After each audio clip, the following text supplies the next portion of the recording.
అని అంటే వాద్యేంద్రాల నుంచి వచ్చేటటువంటి శబ్దం. అది దాని మీద ఏమి బిట్టి అడిగేటటువంటి ప్రసక్తి లేదు. అది కష్టమైనది కాదు ఫ్రెండ్స్. నెక్స్ట్ వర్ణం. వర్ణం అంటే అందరికీ తెలిసిందే ఫ్రెండ్స్. వర్ణం అంటే కలర్. అంటే మనం పలికేటటువంటి అక్షరానికి ఒక రంగు ఇవ్వాలి కాబట్టి మనం పెన్నుతో ఒక కలర్ అనేటటువంటి పదాన్ని మీరు గుర్తుపెట్టుకుంటే మనం ఇండైరెక్ట్గా బిట్గా ఆన్సర్ పెట్టేయచ్చు ఫ్రెండ్స్. అక్షరం అంటే మనందరికీ తెలుసు. అక్షరం అనే పదానికి నాశనం లేనటువంటిది. అది పెద్ద కష్టమేం కాదు. కానీ గతంలో లాస్ట్ రెండింటి మీద ఎక్కువగా బిట్స్ రిపీట్ చేయడం జరిగింది ఫ్రెండ్స్. ఒకటి స్థానాలు, రెండవది కర్ణము. మరి దీనికి తేడా ఏంటంటే ఫ్రెండ్స్, జస్ట్ మనం ఒక లాజిక్గా గుర్తుపెట్టుకుందాం. స్థానాలు అంటే అందులోనే ఉంది చూడండి ఫ్రెండ్స్, స్టాండర్డ్గా ఉండటం, స్థిరంగా ఉండటం గుర్తుపెట్టుకోండి. అంటే కదలకుండా ఉండేటటువంటి స్థిర భాగాలు. కదలకుండా ఉండేటటువంటి స్థిర భాగాలు ఏంటంటే ఫ్రెండ్స్, పై పెదవి అని మన అందరికీ అర్థమైంది. అంటే పై దంతాలు అనేవి పైన ఉన్నటువంటి పాట అంతా కూడా కదలకుండా స్థిరంగా ఉంటుంది కాబట్టి దాన్ని స్థానము అంటారు. అక్కడ నుంచి వచ్చేటటువంటి పదాలు అని అర్థం.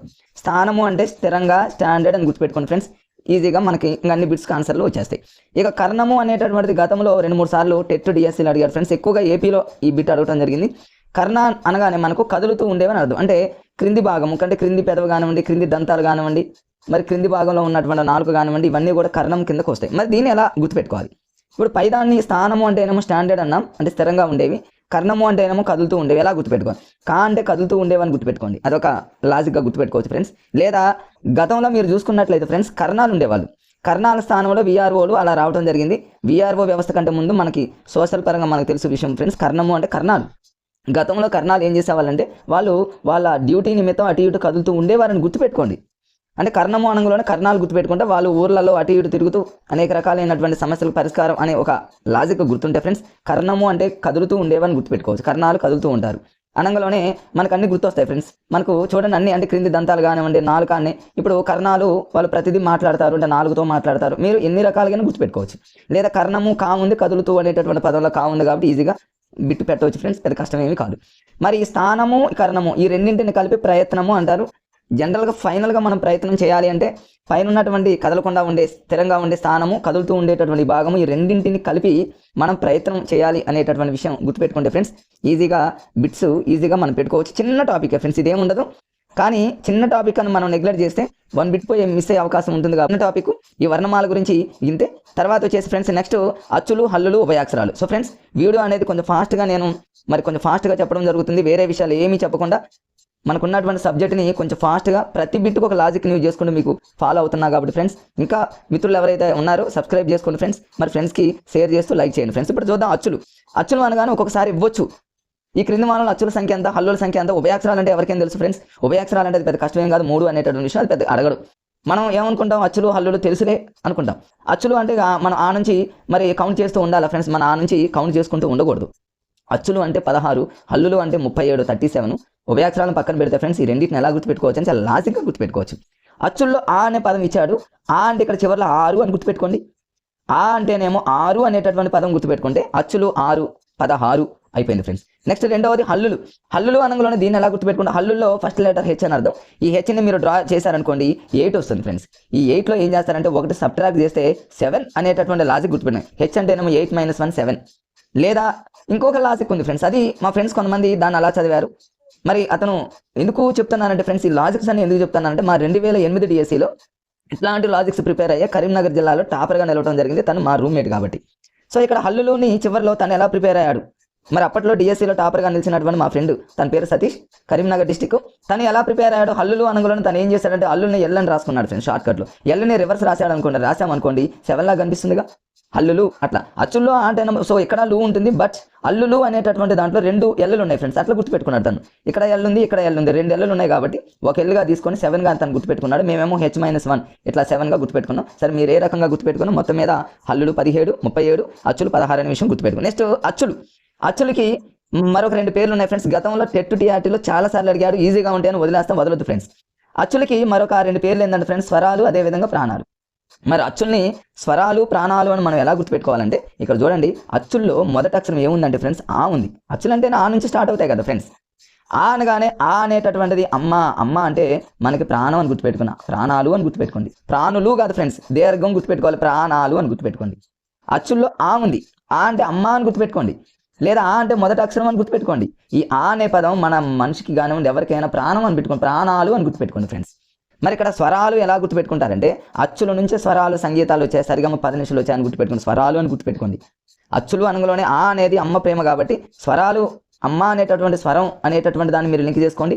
ఆ అనేది అమ్మ అంటే ప్రాణం కాబట్టి మీరు అలా గుర్తుపెట్టుకోండి ఫ్రెండ్స్, ఈజీగా వస్తుంది. ఇక రసవాచులు దీని మీద ఏం అవసరం లేదు, రసవాచులు దాని మీద పెద్దగా ఏం అడగలేదు ఫ్రెండ్స్. దీర్ఘాచులు జనరల్ పాయింట్స్ అవి చదువుకోవచ్చు మీరు. నెక్స్ట్ వక్రాలు వక్రతమాలు గతంలో చాలాసార్లు అడిగారు.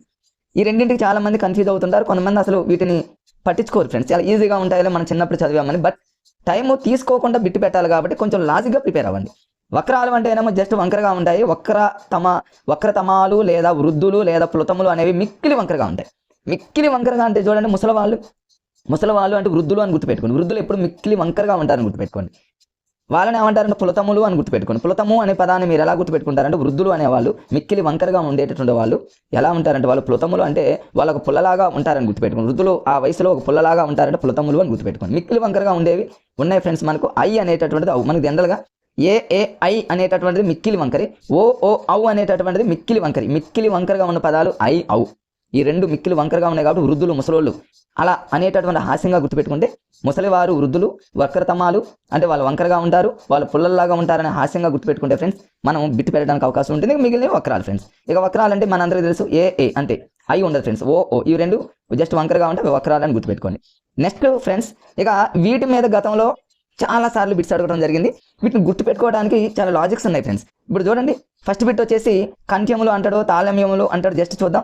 ఇంకా ఓష్ట్యములు అంటాడు, మూర్ధవ్యాలు అనేటటువంటి పదం అడుగుతాడు, అంటే నాలుగు పై భాగానితో ఇవి చేయడం. కంఠ తాళవ్యాలు, కంఠోష్ట్యాలు, దంత్యోష్ట్యాలు, ఇలా మనకు చాలా ఈజీగా అనుకుంటాం. బట్ ఎగ్జామ్లో కన్ఫ్యూజ్ అయ్యేటటువంటి ఛాన్స్ ఉంటుంది. ఆ కన్ఫ్యూజన్ మనం పోగొడదాం ఫ్రెండ్స్. ఫస్ట్ వచ్చేసి కంఠ్యములు. కంఠ్యములు అంటే ఇది జనరల్గా గుర్తుపెట్టుకోండి ఫ్రెండ్స్. కంఠ్యములు అంటే మన కంఠం ద్వారా వచ్చేవి రెండు ఫ్రెండ్స్. ఫస్ట్ మనం నేర్చుకునేటటువంటి పదాలు చూడండి, అంటే కంఠాలు. ఇది ఈజీగా గుర్తుంటుంది, దాని కోడ్ ఏం అవసరం లేదు. కఠినంగా ఉన్న వాటికి కోడ్స్ని అప్లై చేయాలి ఫ్రెండ్స్. తాళవ్యములు అనేటటువంటి దాన్ని కన్ఫామ్గా యూజ్ చేయాలి. చాలా మంది అనుకుంటారు అది చాలా ఈజీలే అనుకుంటాం తాళవ్యములు, కానీ కన్ఫ్యూజ్ అవుతాం కాబట్టి దీన్ని ఎలా గుర్తుపెట్టుకోవాలి. తాళవ్యములు అనే పదాన్ని మీరు తాళం అని గుర్తుపెట్టుకోండి. సహజంగా ఇంటికి తాళం వేస్తాం, ఆ తాళాన్ని మీరు ఏం చేస్తారంటే వేసేటప్పుడు తాళం ఇయ్యి నేను వేస్తా, ఈ తాళం ఇయ్యి అంటే ఈ అనేటటువంటి పదం వస్తుంది చూడండి. అందులో తాళవ్యములు అనగానే తాళం అని గుర్తుపెట్టుకోండి. తాళం అనగానే ఇంటికి తాళం వేయాలి, ఇవ్వు అని హస్బెండ్ని వైఫ్ కానివ్వండి, వైఫ్ని హస్బెండ్ కానివ్వండి, తాళం ఇవ్వు అంటే ఇవ్వు అనేటటువంటి పదం వస్తే ఈ అనేటటువంటి పదాలు వస్తే ఆ రెండు మనకు తాళవ్యాలు. నెక్స్ట్ ఓష్ట్యములు. ఇది ఈజీగా గుర్తుపెట్టుకోవచ్చు ఫ్రెండ్స్. ఓష్ట్యములు అనేటటువంటి దాన్ని ఊష్ట్యములు అన్నట్టు గుర్తుపెట్టుకోండి. ఊష్ట్యములు అనేటటువంటి గుర్తుపెట్టుకుంటే అనేటటువంటి పదాలు వస్తే పెద్ద కష్టమేం కాదు, ఈజీ. పదంలోనే లాజిక్ని అప్లై చేసుకుంటే ఓష్ట్యములు అంటే ఊష్ట్యములు అనేటటువంటి పదం గుర్తొస్తుంది. చూడండి, మరి చాలా సార్లు ఎగ్జామ్లో అడిగినటువంటి మరొక బిట్ ఏంటంటే ఫ్రెండ్స్, మూర్ధవ్యములు. ఇది ఒకటి అడిగారు. మూర్ధవ్యములు అనేటటువంటి పదాన్ని ఎలా గుర్తుపెట్టుకుంటారంటే దీన్ని ఎలా గుర్తుపెట్టుకుంటారంటే చూడండి, మూర్ధవ్యములు అనే పదాన్ని నేను జస్ట్ హాస్యంగా ఎలా గుర్తుపెట్టుకున్నాను ఫ్రెండ్స్, మోర అని గుర్తుపెట్టుకో. మోర బారు. జనరల్గా చూడండి, మోర అని కొలుస్తూ ఉంటారు, కొలతల మెజర్మెంట్ తీసుకునేటప్పుడు ఒక మోర అంటే ఇక్కడ చూడండి, రూ అనేటటువంటి ఒక మోర అంత బారు ఉందని గుర్తుపెట్టుకున్నారు. రూ చూడండి ఎంత బారు రాస్తారు పిల్లలు, ఇలా మెలకలు తిప్పుకుంటూ మోర అంత బారు అని గుర్తుపెట్టుకోండి ఫ్రెండ్స్. మరి ఇక్కడ మూర్ధవ్యములు అనగానే మీరు ఎలా గుర్తుపెట్టుకుంటారంటే మరి మోర, లేదా ఇంకా మా ఫ్రెండ్స్ మా రూమ్లో ఉన్నట్టు నేను అలా గుర్తుపెట్టుకున్నా ఫ్రెండ్స్. మా రూమ్లో ఉన్నటువంటి కొంతమంది మిత్రులు వాళ్ళు కూడా చాలా లాజిక్గా గుర్తుపెట్టుకున్నారు. ఎలా అంటే మూర్ధవ్యంలో అంటే ముని అని గుర్తుపెట్టుకున్నారు, ముని ఇక్కడేమో ఋషి అని గుర్తుపెట్టుకున్నారు. అది ఈజీగా ఉంది. మూర్ధవ్యంలో ముని అటు ఋషులు మునులు అంటే రూరు అనేటటువంటి పదం వస్తుంది, చాలా ఈజీగా క్యాచ్ చేయండి ఫ్రెండ్స్. తర్వాత కంఠతాళవ్యములు ఇంతకుముందు కంఠ్యాలు అన్నా నేను. ఇక్కడ తాళవ్యములు అంటేనేమో తాళం అంటేనేమో అనేటటువంటి పదం వాడడం, కంఠ్యములు అంటేనేమో అనేటటువంటి పదం స్టార్టింగ్ లో వస్తుంది. ఇప్పుడు తాళవ్యములు అనగానే వీటిని ఎలా గుర్తుపెట్టుకుంటారంటే ఫ్రెండ్స్, దీన్ని చాలా ఈజీగా గుర్తుపెట్టుకోవచ్చు ఫ్రెండ్స్. కొంతమంది కన్ఫ్యూజ్ అవుతూ ఉంటారు. తాళవ్యములు అనగానే మనకు ఐ అనే పదం గుర్తు రావాలి. దీన్ని నేను మా ఫ్రెండ్స్ అందరం దీన్ని ఎలా గుర్తుపెట్టుకున్నాం అంటే, ఐ అనే పదాన్ని ఇంగ్లీష్లో ఐగా తీసుకున్నా. ఐ అంటే ఫ్రెండ్స్ నేను అని అర్థం. నేను అనే పదాన్ని మీరు దీంతో లింక్ చేసుకోండి ఫ్రెండ్స్, అయిపోతుంది. నేను అంటే నేను కంఠంతో చెబుతున్న తాళం ఇవ్వమని. తాళవ్యాలు అంటేనేమో తాళం అయిపోయింది ఫ్రెండ్స్. కంఠంలో అంటే స్టార్టింగ్ అయిపోయింది ఫ్రెండ్స్. ఇప్పుడు నేను కంఠంతో చెప్తున్నా తాళం ఇవ్వు అని. నేను చెప్తున్నా ఐ అనే పదం వచ్చింది అంటే ఆటోమేటిక్గా ఐ అనేటటువంటి పదాన్ని మీ మైండ్ సెట్లో అలా దారుణంగా గుర్తుపెట్టుకోండి ఫ్రెండ్స్. నేను చెప్తున్న తాళం ఇవ్వమని ఐ అనేటటువంటి పదంగా గురించి, లేకపోతే వైఫ్ని హస్బెండ్ ఎట్లా గుర్తుపెట్టుకోండి, ఏమేమో నేనే చెప్తున్నా తాళం ఇవ్వు, అట్లా మీరు ఎట్లయినా లాజిక్గా దాన్ని సింక్ చేసుకొని గుర్తుపెట్టుకోండి ఫ్రెండ్స్. కంఠ్యోష్ట్యములు అంటే అందులోనే ఉంది చూడండి ఫ్రెండ్స్. కంఠ్యోష్ట్యములు అంటే అందులోనే ఉంది చూడండి. కంఠ్యోష్ట్యములు అనే పదం అందులోనే పలుకుతుంది కాబట్టి అది పెద్ద కష్టమేం కాదు. తర్వాత దంత్యోష్ట్యములు అంటే మనకి దంతాల ద్వారా పలికేటటువంటి పదాలు ఫ్రెండ్స్. ఏంటంటే తాత దాదాన్న. ఇది కూడా చాలా మంది కన్ఫ్యూజ్ అవ్వచ్చు. ఆ టైంలో ఎగ్జామ్లో బిట్టిచ్చినప్పుడు మనం చదువుకోవడం ఇది వస్తుందా అది వస్తుందా నోటితో మనం ఇట్లా స్వరాలు పలుకుతూ చేసుకుంటే టైం అక్కడ ఉండదు ఫ్రెండ్స్. చూడగానే వెంటనే బిట్టు పెట్టాలి. కంఠ తాళవ్యాలు కంఠంతో నేను చెప్తున్నా ఐ అంటే ఏమేవో తాళం ఇవ్వు అంటే ఐ కంఠ తాళవ్యాలు చూడండి సెకండ్ అయిపోతుంది. మూర్ధవ్యాలు అనగానే మునులు ఋషులు రూ మోర అట్లా. దంత్యోష్టంలో అనగానే దీన్ని ఎలా గుర్తుపెట్టుకుంటారు, దంతాలు ఫ్రెండ్స్.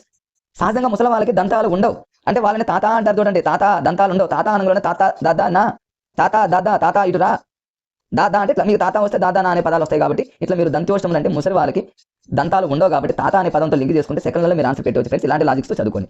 ఇక నెక్స్ట్ ఇందులో హల్లులు 37 ఇంత ముందు ఎలా గుర్తుపెట్టుకోవాలి, 2 ఎల్లులు అంటేనేమో ఇలా చివరిలో 7 గా రాసుకున్నారు, లేదా హెచ్ని ఇలా డ్రా చేసి -1 చేసి 37 మీరు గుర్తుపెట్టుకోవచ్చు. ఇంకా స్టార్టింగ్ 3 గుర్తుపెట్టుకోవాలంటే 3 లెటర్స్ ఉన్నాయి, అట్లా గుర్తుపెట్టుకోవచ్చు ఫ్రెండ్స్. 37 అనేది చాలా ఈజీగా గుర్తుంటుంది. దీనికి మరొక 2 పేర్లు ఉన్నాయి, ఇవి 2 గుర్తుపెట్టుకోవాలి.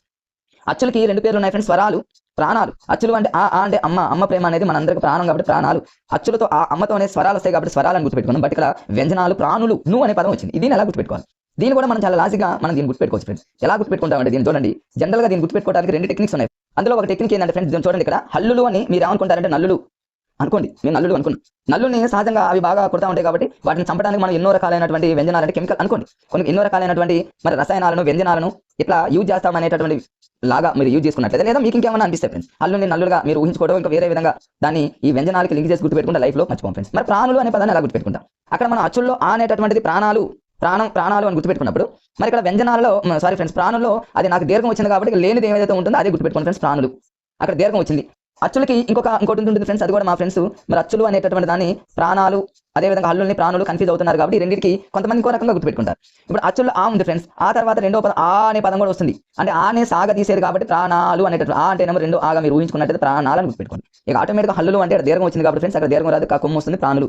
ఈజీ అనుకుంటాం, కానీ ఇలాంటి టెక్నిక్స్ ఎవరైతే యూజ్ చేస్తారో ఫ్రెండ్స్, మీరు ఈజీ అన్న వాళ్ళు, చదవకుండా ఉన్న వాళ్ళు వీటిని గుర్తుకు తెచ్చుకుంటూ ఉంటారు. ఆ టైంలోనే ఈ లాజిక్స్ యూజ్ చేసిన వాళ్ళు ఒక 7-8 బిట్స్ చేసుకుంటూ వెళ్ళిపోతారు.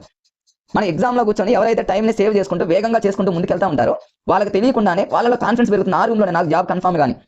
అందుకని ఫ్రెండ్స్ మనం చదివేటప్పుడే లాజిక్గా, టెక్నికల్గా చదువుకోవాలి. తక్కువ టైంలోనే మంచి లాజిక్స్ ద్వారా చదువుకోవాలి. మీరు ఏదైనా వినండి, యూట్యూబ్లో ఎన్నో రకాలైనటువంటి వీడియోస్ వస్తున్నాయి ఫ్రెండ్స్, ఎన్నో రకాలైనటువంటి వాళ్ళు, ఎంతో మంది మేధావి వర్గాలు మీ అందరి కోసం ఎన్నో రకాలైనటువంటి వీడియోలు చేస్తున్నారు. వాటిలో కొన్ని టెక్నికల్గా, లాజికల్గా చెప్పేవి యూజ్ చేసుకోండి. తక్కువ టైంలోనే మరి అలాంటి వాటిని ఫాస్ట్గా ఎగ్జామ్లో చేసుకుంటూ పోండి ఫ్రెండ్స్. టైం మాత్రం వేస్ట్ చేసుకోవద్దు ఫ్రెండ్స్. ఎన్నో రకాలైనటువంటి ప్రీవియస్ పేపర్లు, ప్రాక్టీస్ పేపర్లు చేయండి ఫ్రెండ్స్. మరీ ఎందుకు చెప్తున్నానంటే మనం ఎన్నిసార్లు అనుకున్న ఎగ్జామ్ రూమ్లో పోయిన తర్వాత మళ్ళీ అవే తప్పులు చేస్తూ ఉంటాం. అలాంటి తప్పులు చేయొద్దు మిత్రమా. మంచిగా చదువుకోండి, ఎక్కువ టైము మరి ప్రాక్టీస్ చేయండి, తక్కువ టైం చదువుకోండి. మీరు నెక్స్ట్ వచ్చేసి ఈ టాపిక్, దీని మీద ఎన్నోసార్లు అడిగాడు ఫ్రెండ్స్. ఇది చాలా ఈజీ అనుకుంటాం, అయినా సరే కష్టంగా ఉండే కొన్ని ఉండొచ్చు, అవి చూద్దాం ఫ్రెండ్స్. లాజికల్తో చూద్దాం. ఇక జనరల్గా రాస్తాం కాకా గాగా ఇኛ చాచా జాజా ఇన్ని టాటా డాడాన తాత దాదాన పాప బాబా మనం ఇలా రాసుకుంటే ఎన్ని జనరల్గా తెలుసు ఫ్రెండ్స్. ఇందులో ఫస్ట్ దాని కవర్గం, చవర్గం అని, తవర్గం, తవర్గం, పవర్గం అంటే ఇవన్నీ మనకు తెలుసు. ఇది ప్రథమం, ద్వితీయం, తృతీయం, చతుర్థి, ఇదేమో పంచమ అని గుర్తుపెట్టుకుంటాం. ఇట్లా వర్గ ప్రథమ, వర్గ ద్వితీయ, వర్గ తృతీయ, వర్గ పంచమ, చతుర్థి, వర్గ పంచమ అనుకుంటే ఇవన్నీ ఓకే. కానీ ఈ రెండింటిలో ఎక్కువ సార్లు ఎగ్జామ్లో అడిగిన బిట్స్ 3 ఉన్నాయి ఫ్రెండ్స్. ఆ మూడింటికి ఫస్ట్ చెప్పేస్తాను ఫ్రెండ్స్. ఫస్ట్ కూడా ఏంటంటే గతంలో టెట్లు అడిగాడు, ఏపీలో జరిగినటువంటి 2022 టెట్లు అడిగాడు, మన 23 టెట్లో కూడా సెషన్లో అడిగాడు ఫ్రెండ్స్. ఏంటి ఈ క్రింది మనలో అంతస్తములు కానిది ఏంటి, అంతస్తములు అయినది ఏంటని. అంతస్తములు అనగానే మీకు యావారా అనేటటువంటి పదం గుర్తురాలి. యారా, లావా కానీ యావారా, దీన్ని ఎలా గుర్తుపెట్టుకోవాలంటే దీనికి చిన్న లాజిక్ ఉంది ఫ్రెండ్స్. మేము అప్పుడే చదివేసుకున్నాం. అంతస్తములు అంటే అంతస్తులు, సహజంగా స్టేర్స్ ఉంటాయి కదా ఫ్రెండ్స్. సహజంగా స్టేర్స్లో అంతస్తుల్లో ఆడవారు జనరల్గా హాస్యంగా అనుకోండి ఫ్రెండ్స్, ఆడవారు ఏం చేస్తారంటే ఎక్కువగా వ్యవహారాలు పెడతారనుకోండి. అంటే అంతస్తులు, అంతస్తము అనగానే తెలుగు లాంగ్వేజ్గా కాకుండా మనకున్నటువంటి లాజిక్ అంతస్తుల్లో సహజంగా ఆడవాళ్ళు వ్యవహారాలు పెడతారు కాబట్టి యావారాల అనేటటువంటి పదం గుర్తుపెట్టుకుని సరిపోతుంది. వ్యవహారాలు, యావారాల. చూడండి ఫ్రెండ్స్, లైఫ్లో మనం మర్చిపోయే పని లేదు, మళ్ళీ దీన్ని చూసేటటువంటి పని కూడా ఉండదు. ఇక నెక్స్ట్ వచ్చేసి ఊష్మాలు అంటేనే ఊదు పలికేవి, మన అందరికీ తెలుసు. దీనికి కూడా అవసరం లేదు, కష్టంగా ఉన్న వాటిగా యూజ్ చేయాలి. తర్వాత నెక్స్ట్ వచ్చేసి ఫ్రెండ్స్ ఇంకా దీంట్లో ఇంకా అల్ప ప్రాణాక్షరాలు, మహాప్రాణాక్షరాల మీద గతంలో చాలా సార్లు అడిగారు ఫ్రెండ్స్. అల్ప ప్రాణాక్షరాలు అంటే ఏంటంటే సింపుల్గా పలికేవి ఫ్రెండ్స్. అల్ప మహాప్రాణాక్షరాలు అంటే గట్టిగా పలికేవి, సింపుల్గా పలికేవి వర్గ ప్రథమ, వర్గ తృతీయ అంటేనేమో ఈ ఫస్ట్ లైన్, అదేవిధంగా థర్డ్ లైన్. ఇక్కడ చూడండి ఫస్ట్ లైన్లో ఉన్నటువంటి లెటర్స్, థర్డ్ లైన్లో ఉన్నటువంటి లెటర్స్. ఇక ఫస్ట్ ఈ రెండు సింపుల్గా ఉన్నాయి ఫ్రెండ్స్. కాగా, తర్వాత చాజా, టాడా, ఇవన్నీ అల్ప ప్రాణాక్షరాలను గుర్తుపెట్టుకోండి. కష్టంగా ఒత్తులతో పలికేవి ఒత్తుగా, ఒత్తుగా, ఇవి 2 మహాప్రాణాక్షరాలు అనేటటువంటి దీంట్లో లాజిక్ ఏం అవసరం లేదు ఫ్రెండ్స్. మహాప్రాణాక్షరాలు అంటే మహామునులు, మహా తపస్సులు చూడండి, వాళ్ళు తపస్సు చేసేటప్పుడు ఒత్తి పలుకుతూ ఉంటారు, ఒత్తులు ఉపయోగిస్తూ ఉంటారు కాబట్టి వాటిని మీరు అలా గుర్తుపెట్టుకోండి. ఇక ముక్కుతో పలికేమంటే అనాస్కాలు, దానికి ఏం కోడ్ ఏం అవసరం లేదు. పరుషాలంటేనేమో అందరికీ తెలిసినటువంటిది కచ్చడ తప, దీన్ని పరుషాలు అనేటటువంటి రాశాను. సరళాలంటేనేమో గజడ దబ, గసడ దబ కాదు ఫ్రెండ్స్, గజడ దబ అనేటటువంటి విషయం గుర్తుపెట్టుకుని మీరు కన్ఫ్యూజ్ అవనవసరం లేదు. టేబుల్ కావాలంటే మొత్తం నీట్గా నేనే రాశాను ఫ్రెండ్స్. కొంచెం జూమ్ చేసి కొంచెం చేస్తాను, దీని వీలుంటే స్క్రీన్ షాట్ తీసుకోండి. టేబుల్ మొత్తం నేనే రాశాను, స్క్రీన్ షాట్ తీసుకుంటే తక్కువ టైంలో మీరు రాసే పని కూడా ఉండదు. పరుషాలు అయిపోయింది, సరళాలు అయిపోయింది. తర్వాత మహాప్రాణాక్షరాలకి మరొక పేరు ఉంది ఫ్రెండ్స్, వాటిని వర్గ యుక్కులు అంటారు. ఇది ఇంపార్టెంట్. ఒక్కొక్కసారి ఒత్తుఘ అనేటటువంటి పదాలు ఇచ్చి మహాప్రాణాక్షరాలు అనకుండా వర్గ యుక్కులు అంటాడు. దీన్ని ఎలా గుర్తుపెట్టుకుంటారంటే ఏం లేదు ఫ్రెండ్స్. వర్గము అంటే స్క్వేర్ కదా, మనకి జనరల్గా మ్యాథ్స్లో ఉంటాయి కదా వర్గ సంఖ్యలు, ఘన సంఖ్యలు ఉంటాయి కదా ఫ్రెండ్స్. వర్గము అంటే స్క్వేర్ అంటే ప్రతి పదానికి ఒకటి ఉంటుంది, ఒక ఎక్స్ట్రా పదం ఉంటుంది. ఒత్తుఘ ఇట్లా ప్రతి పదానికి ఎక్స్ట్రా స్క్వేర్ లాగా ఒత్తులు ఉంటాయని గుర్తుపెట్టుకుని దాని వర్గం. దీనికి మన మైండ్ సెట్ని బాగా దాని మీద ప్రత్యేకంగా సింపుల్గా వర్గ యుక్కులను, వర్గం అంటే ఒత్తుగా అంటే స్క్వేర్ లాగా కింద ఒత్తులు వస్తాయి కాబట్టి అలా గుర్తుపెట్టుకోండి. అట్లా లాజిక్గా మీరు చదువుకుంటే ఫ్రెండ్స్ ఈజీగా గుర్తుపట్టవచ్చు. కానీ ఒక సందర్భంలో అడిగినటువంటి ఒక బిట్ ఏంటంటే ఫ్రెండ్స్ స్పర్శ. ఈ క్రింది మనలో స్పర్శం కానిది స్పర్శం అయినది అడిగింది. కా నుంచి మా వరకు ఉన్నటువంటి ప్రతి పదం కూడా స్పర్శాలు అవుతాయి. దీన్ని కూడా చిన్న లాజిక్ని అప్లై చేసుకోవచ్చు. స్పర్శ అంటే ఇంగ్లీష్లో మనం టచ్ అంటాం ఫ్రెండ్స్, ఏదో హాస్యంగా చెప్తున్నాను అంతే ఫ్రెండ్స్. టచ్ అని అంటాం. టచ్ అంటే ఇక్కడ కామా అని గుర్తుపెట్టుకుంటే, కామో అనేటటువంటి లాగా ఒక కామాలాగా గుర్తుపెట్టుకుంటే మీరు టచ్ అనేటటువంటి ఈజీగా మన హాస్యం కోసం ఫ్రెండ్స్ ఇదేమి అనుకోకండి. స్పర్శాలు అనగానే టచ్ అనగానే కామా అంటే కామో అన్నట్టు కా నుంచి మా వరకు మనం ఆ లాజిక్ని అప్లై చేసి ఈజీగా గుర్తుపెట్టుకోవచ్చు ఫ్రెండ్స్. ఇట్లా చూడండి, చిన్న టాపిక్ అనుకుంటా, చాలా ఈజీ టాపిక్స్. మీరు ఈ టాపిక్ విని నా లాజిక్స్ ఇక్కడ విన్న తర్వాత మీరు ప్రీవియస్ పేపర్లో ఉన్నటువంటి తెలుగు బిట్స్ని ఫాలో అవ్వండి ఫ్రెండ్స్. ఇక టైం అనేది నేను మీకోసం వేరేది ఏమి చెప్పను. ఎందుకు స్టార్టింగ్లో మరి మీకు అవన్నీ విషయాలు చెప్పానంటే ఫ్రెండ్స్, మీరు టైం సేవ్ అనేది చాలా ఇంపార్టెంట్. కాబట్టి టైంని ఎవరైతే సేవ్ చేసుకుంటారో, ఎవరైతే ఏ రోజుకి ఆ రోజు కంప్లీట్గా టైం టేబుల్ ఫాలో అవుతారో, టైం టేబుల్ ఒకసారి ఫ్రెండ్స్ హౌస్ వైఫ్స్ ఉంటారు, అలాంటి వాళ్ళకి టైం టేబుల్ లేని సమయంలో బుక్స్కి ఈ రోజు ఈ బుక్ కంప్లీట్ చేసుకోవాలి, ఈ రోజు ఈ బుక్ కంప్లీట్ చేయాలి అనుకున్నారంటే బరాబర్ అయిపోవాలి ఫ్రెండ్స్. ఇక హౌస్ వైఫ్స్ మేడాలు కానివ్వండి, ఎవరైనా కానివ్వండి, ఎంప్లాయ్ జాబ్ చేసేటటువంటి వాళ్ళు కానివ్వండి, ఎందుకంటే స్కూల్ అసిస్టెంట్ జాబ్స్ ఎక్కువ పడ్డాయి ఇప్పుడు. మరి స్కూల్ అసిస్టెంట్ ప్రిపేర్ అయ్యేటువంటి ఎస్జిటి మిత్రులు ఎవరైతే ఉన్నారో, ఎవరైనా ఫ్రెండ్స్ అలాంటి వాళ్ళు మనం అనుకున్న దానికి ఆ రోజు కంప్లీట్ చేసుకోండి, ప్రీవియస్ పేపర్ చేయండి, బాగా ప్రాక్టీస్ చేయండి. ఇక అలా ఉన్నప్పుడు కన్ఫామ్గా మీరే ముందుంటారు ఫ్రెండ్స్. ఓకే ఫ్రెండ్స్, మరి మరొక వీడియోతో వెంటనే మేము ముందుకు వస్తా. ఈ వీడియోని చూస్తున్నటువంటి డిఎస్సీ మిత్రులు ఎవరైనా ఇంకా సబ్స్క్రైబ్ చేయని వాళ్ళంటే సబ్స్క్రైబ్ చేసుకోండి ఫ్రెండ్స్. అదేవిధంగా లైక్ చేయండి, మిత్రులకు తెలియని వాళ్ళకి సబ్స్క్రైబ్ మరి షేర్ చేయండి ఫ్రెండ్స్. ఓకే ఫ్రెండ్స్, మరొక వీడియోలో వెంటనే మేము ముందుకి ఇంకొక వీడియోని ఇప్పుడు అప్లోడ్ చేస్తాను. Okay, bye friends. ఫ్రెండ్స్, సందులు అనగానే మనకు సంస్కృత సందులు, అదేవిధంగా తెలుగు సందుల గురించి మనకు తెలుసు. ఈ సంస్కృత సందుల్లో ఫస్ట్ వచ్చేసి సవర్ణ దీర్ఘ సంధి. ఇది అందరికీ తెలిసిందే ఫ్రెండ్స్. దీని కోర్స్ కానీ లాజిక్స్ కానీ ఏం అవసరం లేదు. అయినప్పటికీ మనం చిన్న లాజిక్గా కూడా దీన్ని గుర్తుపెట్టుకోవచ్చు ఫ్రెండ్స్. సవర్ణ దీర్ఘ సంధి అంటే మనం జస్ట్ ఒక హాస్యంగా గుర్తుపెట్టుకోవాల్సింది ఏంటంటే ఫ్రెండ్స్, మనకి ఇక్కడ దీర్ఘం అనేటటువంటి పదాన్ని గుర్తుపెట్టుకుని సరిపోతుంది. సవర్ణలో సా అంటే ఫ్రెండ్స్ కొంచెం సా అంటే సాగదీయటం అన్నట్టు గుర్తుపెట్టుకుని అంటే దీర్ఘం అనేటటువంటి పదం వస్తుంది. ఫర్ ఎగ్జాంపుల్ ఇక్కడ శివాలయము అంటే వా అంటే దీర్ఘం అనేది మనకు వచ్చింది. అంటే దీర్ఘానికి సంబంధించినటువంటి పదం మాక్సిమం సవర్ణ దీర్ఘ సంధి అనేటటువంటి ఒక చిన్న ఒక హాస్యంగా గుర్తుపెట్టుకుంటే ఇక మిగతావి ఆటోమేటిక్గా మనం గుర్తుపెట్టుకోవచ్చు ఫ్రెండ్స్. శివాలయం, ప్రళయాగ్ని, కవీంద్రుడు, లతాంతము, భానుదయము ఇవన్నీ కూడా సవర్ణ దీర్ఘ సంధులు అవుతాయి. అయినప్పటికీ కూడా మీరు చూడండి ఫ్రెండ్స్, ఈ వీడియోలో వీలుంటే దీన్ని స్క్రీన్ షాట్ తీసుకోండి. వీటిలో కొన్ని కన్ఫ్యూజ్ అయినటువంటి సవర్ణ దీర్ఘకు సంబంధించి కొన్ని కన్ఫ్యూజ్ అయినటువంటి బిట్స్ ఉన్నాయి. ఎగ్జామ్లో గతంలో కూడా అలాంటి వాటి మీద ఎగ్జామినర్ ఫోకస్ చేశాడు కాబట్టి ఫ్రెండ్స్ వాటిని మీరు గుర్తుపెట్టుకోండి. వాటిలో లతాంతము ఒక చోట ఇక్కడ రాశాను చూడండి ఫ్రెండ్స్, ఒక 3 పదాలను ఇక్కడే రాశాను. విద్యార్థి, లతాంతము, కోటీశ్వరుడు. సరే, ఈ ఫస్ట్ 2 చూడండి ఫ్రెండ్స్. విద్యార్థి అనగానే చాలా మంది ఏమనుకుంటారంటే విద్య ప్లస్ అద్ది అనుకుంటారు ఫ్రెండ్స్. కానీ ఇది దీర్ఘానికి సంబంధించినటువంటి పదం అనేటువంటి విషయం గుర్తుపెట్టుకోండి ఫ్రెండ్స్. అంటే విద్య ప్లస్ అద్ది అని గుర్తుపెట్టుకోండి. అంటే అసలు జనరల్ గా సంధి అంటే ఫ్రెండ్స్ 2 సమానమైనటువంటి అర్థాలు వచ్చే విధంగా విడదీయాలి. ఇక్కడ విద్య అనేటటువంటి ఒక దీర్ఘానికి సంబంధించినటువంటి పదం గుర్తుపెట్టుకుంటే మనం ఈజీగా ఎగ్జామ్ లో గుర్తుపెట్టుకోవచ్చు ఫ్రెండ్స్. అదేవిధంగా లతాంతము అంటే లతా ప్లస్ అంతము అట్లా గుర్తుపెట్టుకోండి. కోటీశ్వరుడు అంటే కోటి ప్లస్ ఈశ్వరుడు.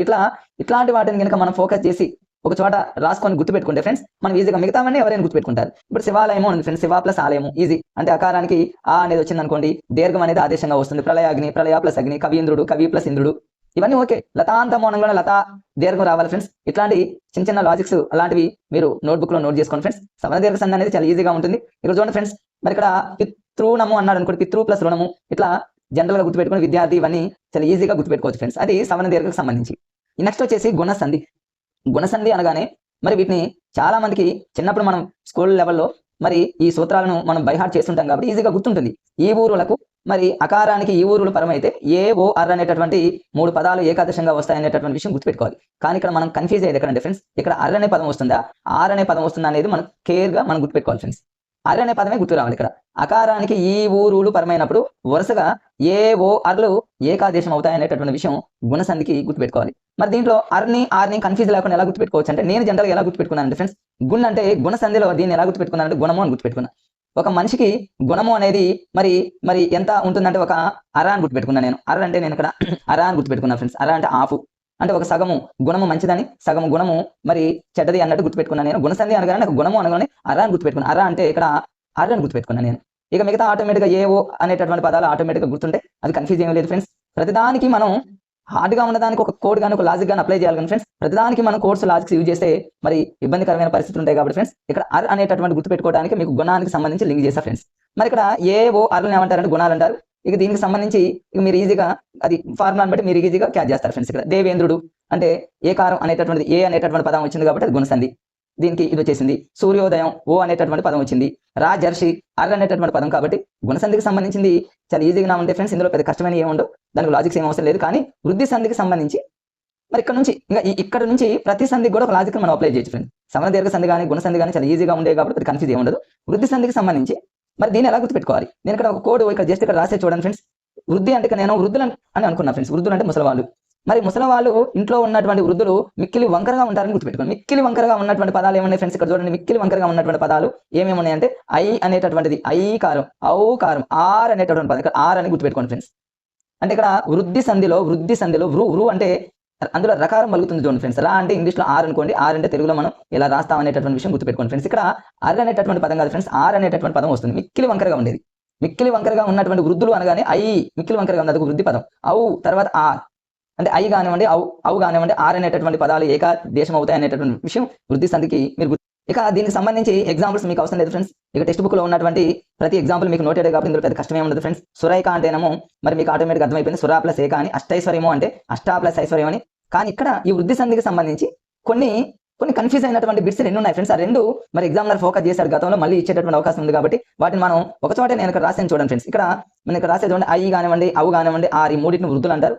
మరి గుర్తుపెట్టుకోండి. అదే గుణులు అని దేని అంటారంటే మీకు ఇంతకుముందే చెప్పా ఫ్రెండ్స్. మరి గుణసంధికి సంబంధించిన గుణులు అంటే అక్కడ అర్ అనేటటువంటి పదం వస్తుంది, అనేటటువంటి పదం వస్తుంది. ఏ ఓ అర్ అనేటటువంటి పదాలు గుణులు అని అంట. వృద్ధులు అంటేనేమో ఐ ఔ ఆర్ ఈ మూడింటిని గుర్తుపెట్టుకోండి ఫ్రెండ్స్. ఇక్కడ మరి ఎగ్జామినర్ ఫోకస్ చేసేటటువంటి ఎగ్జాంపుల్స్ ఏంటంటే ఇవి మూడు ఫ్రెండ్స్. ఏంటంటే వనౌషధి, తర్వాత ఘనౌషధి, దివ్య ఔషధం, ఇట్లా మూడింటిని ఇచ్చి మరి విడదీసేటటువంటి సందర్భంలో మనం కన్ఫ్యూజ్ అవుతాం కాబట్టి కన్ఫ్యూజ్ పోవడానికి ఇక్కడ గుర్తుపెట్టుకోండి ఫ్రెండ్స్. ఇది నేను రాశాను, మీరు స్క్రీన్ షాట్ తీసుకోండి. మరి ఇక్కడ వనౌషధి అనేటటువంటిది వస్తే వన ప్లస్ ఔషధి రాయకూడదు ఫ్రెండ్స్, ఓషధి అని రాయాలి. పరమౌషధి అంటేనేమో పరమౌషధి కాదు, ఘనౌషధి అనేటటువంటిది వస్తేనేమో ఘన ప్లస్ ఓషధి అని గుర్తుపెట్టుకోండి. దివ్య ఔషధం జీరో వస్తే మాత్రం దివ్య ప్లస్ ఔషధం అని గుర్తుపెట్టుకోండి. ఇక్కడ ఒక్క చోటే ఔ అనేటటువంటి పదం వచ్చింది, మిగతా రెండు చోట్ల ఓ అనేటటువంటి పదం వచ్చింది. మరి ఈ మూడింటిని మనం ఎలా గుర్తుపెట్టుకోవాలి? చాలా ఈజీగా గుర్తుపెట్టుకోవచ్చు ఫ్రెండ్స్. చివరిలో సున్నా అనేటటువంటి పదం వస్తే ఇక్కడ వృద్ధి సంధికి సంబంధించి దివ్యౌ అంటేనేమో ఔ అనేటటువంటిది మిక్కిలి వంకరగా ఉంది కాబట్టి అది వృద్ధి సంధి అనేది మన మైండ్ సెట్ లో వచ్చేసింది. మరి ఇక్కడ మనం ఓషధి రాయాలా ఔషధం రాయాలని కన్ఫ్యూజ్ కానవసరం లేదు ఫ్రెండ్స్. చివరిలో సున్నా ఉంది అంటే సున్నాతోనే కన్ఫామ్ గా అంతమవుతుంది. అక్కడ మనం ఏం చేస్తామంటే ఔ అనేటటువంటి పదం రాయాలి. ఔషధం, అవును చివరిలో జీరో వస్తుంది అన్నట్టు మీరు అనుకోండి మైండ్ లో. అవును జీరో వస్తుంది అని గుర్తుపెట్టు. అవును అంటే ఔషధం. ఒకవేళ లాస్ట్ లో జీరో రాకపోతే మాత్రం అప్పుడు ఓషధి అనేటటువంటి విషయాన్ని మీరు గుర్తుపెట్టుకోండి ఫ్రెండ్స్. ఇక్కడ ప్రతిదీ నేను ఇక్కడ రాసాను చూడండి ఫ్రెండ్స్. ఇక్కడ రాసే పదం చివర ఇట్లుంటే దాని ఓషధి అని, జీరో ఉంటే మాత్రం ఔషధం రాయాలనేటటువంటి విషయాన్ని మీరు గుర్తుపెట్టుకోండి ఫ్రెండ్స్. నెక్స్ట్ వృద్ధి సంధి తర్వాత ఫ్రెండ్స్ ప్రతి ఎగ్జాంపుల్ నేను ఇక్కడ రాశాను, స్లోగా నేను మూవ్ చేస్తున్నా ఫ్రెండ్స్. మాక్సిమం ఇక్కడ ఒక బిట్ ఉంది చూడండి ఫ్రెండ్స్. వసుదైక అంటేనేమో వసుదా ప్లస్ ఏక, అది మనకి ఓకే ఐకారం వచ్చింది కాబట్టి కన్ఫామ్ గా మిక్కిలి వంకరగా ఉంది కాబట్టి అది వృద్ధి సంధి, నో డౌట్ ఫ్రెండ్స్. కానీ ఎగ్జామ్లో ఇది కూడా 2-3 సార్లు అడిగాడు గతంలో టెట్లో ఫ్రెండ్స్. తెలంగాణలో జరిగినటువంటి టెట్లో అడిగాడు, ఏపీలో జరుగుతున్న ప్రతి ఎగ్జామ్లో అడుగుతున్నాడు. ఏకైక అనగానే చాలా మంది పొరపాటున ఆమ్రేత సంధి అనుకుంటారు, కానీ ఇది ఆమ్రేత సంధి కాదు ఫ్రెండ్స్. మరి ఇది ఏమవుతుందంటే వృద్ధి సంధి అవుతుంది. ఏకైక అనగానే ఏకా ప్లస్ ఏక కాదు ఫ్రెండ్స్. ఏకా ప్లస్ ఏకా అని రాస్తాం కానీ ఆమ్రేత సంధి మాత్రం కాదు అని గుర్తుపెట్టుకోండి. ఇది వృద్ధి సంధి అవుతుంది. దీని లాజిక్ ఎలా గుర్తుపెట్టుకుంటారంటే నేను ఇక్కడ రాశాను చూడండి ఫ్రెండ్స్. ఏకైక అంటే వృద్ధులు ఎప్పుడూ కూడా ఏకాంతంగా ఉంటారని గుర్తుపెట్టుకోండి. వృద్ధులు ఎప్పుడూ కూడా ఏకాంతంగా ఉంటారు అంటే వృద్ధి సంధి అనుకోండి. రేపు ఎగ్జామ్లో ఏకైక అనేటటువంటి పదం ఇచ్చినా, వాడే విడదీసి ఏకా ప్లస్ ఏకా అనేటటువంటి పదం ఇచ్చినా ఏకాంతంగా ఉండేది వృద్ధులు కాబట్టి వృద్ధి సంధి, ఆమ్రేత సంధి కాదు అనేటటువంటి విషయం మన మైండ్ సెట్ లో ఉంటే ఫ్రెండ్స్ ఎగ్జామ్ లో మనం ఈజీగా మార్క్స్ మనం పొందొచ్చు ఫ్రెండ్స్. నెక్స్ట్ వచ్చేసి యనాదేశ సంధి. ఇక జనరల్ గా యనాదేశ సంధి అనగానే ఇది కూడా చాలా మందికి వచ్చు, అయినప్పటికీ దీనికి చాలా లాజిక్స్ గా మనం గుర్తుపెట్టుకోవచ్చు. కొత్తగా ఇంకెవరైనా మరి ప్రిపేర్ అయ్యే వాళ్ళు ఎవరు ఉంటే యనాదేశ సంధిని ప్రతిదీ నేను ఇక్కడ రాశాను చూడండి ఫ్రెండ్స్. యనాదేశ సంధి అంటే ఇక్కడ నేను జూమ్ చేసి మీకు చూపిస్తాను, అందులోనే ఉంది. యా అనేటటువంటి పదం తీసుకుంటే యావారాలు వస్తే దాన్ని ఎన్నులు అని అంటారు. తర్వాత దీన్ని అసలు జనరల్ గా ఆ లాజిక్ ఏంటంటే ఒకసారి మీరు చూడండి ఫ్రెండ్స్.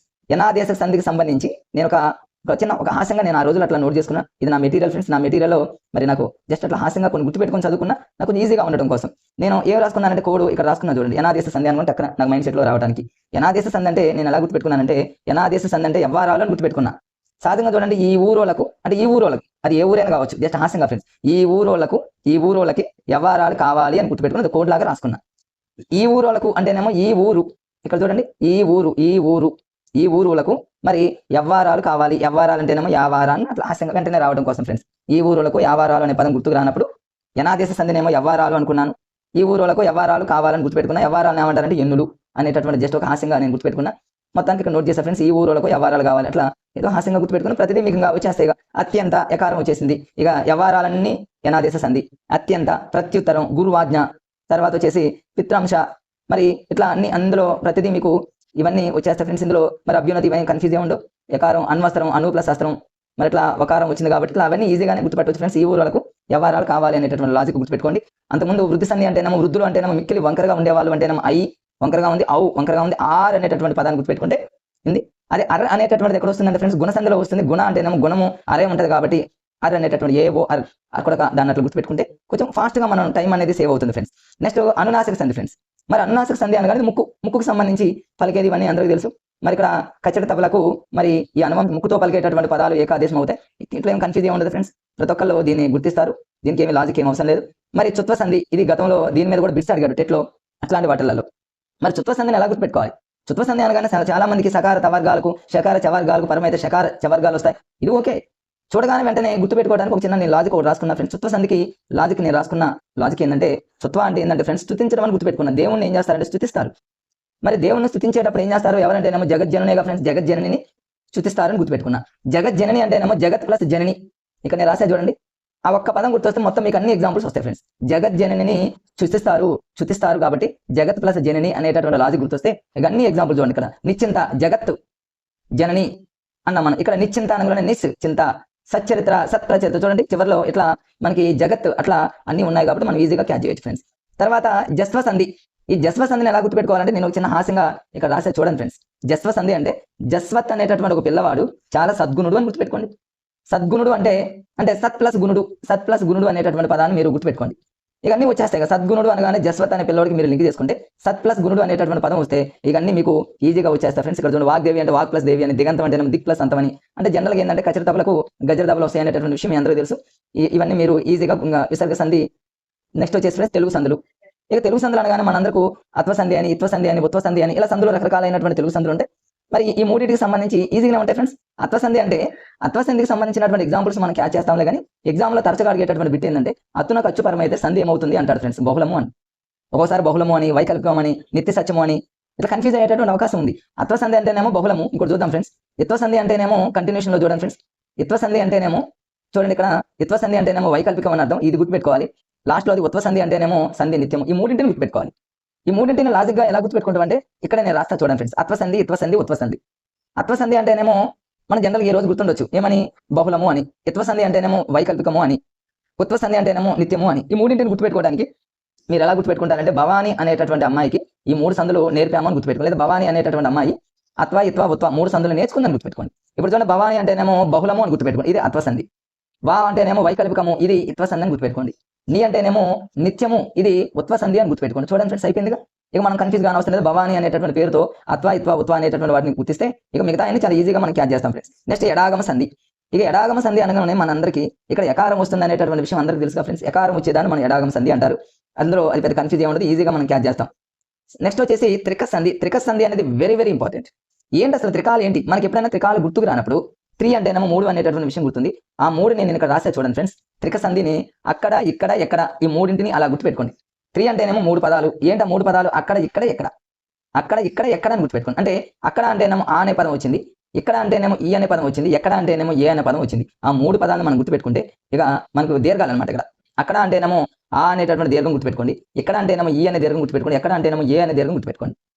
రేపు ఎగ్జామ్లో ఈ క్రింది వానిలో త్రిక సంధికి సంబంధించినది కాదు అంటాడు, లేదా త్రిక సంధికి సంబంధించినటువంటి మరి ఆ సర్వనామాలలో ఒకటి ఏందని లేనిదని గుర్తుపట్టమన్నప్పుడు కన్ఫ్యూజ్ అయ్యే సందర్భం ఉంటుంది. కాబట్టి ఫ్రెండ్స్ అక్కడ ఇక్కడ ఎక్కడ అని గుర్తుపెట్టుకుంటే ఆ ఈ ఏ ఆ మూడింటిని త్రికాలు అంటారు అనేటువంటి విషయం గుర్తుపెట్టుకోండి. ఇది చాలా ఈజీ.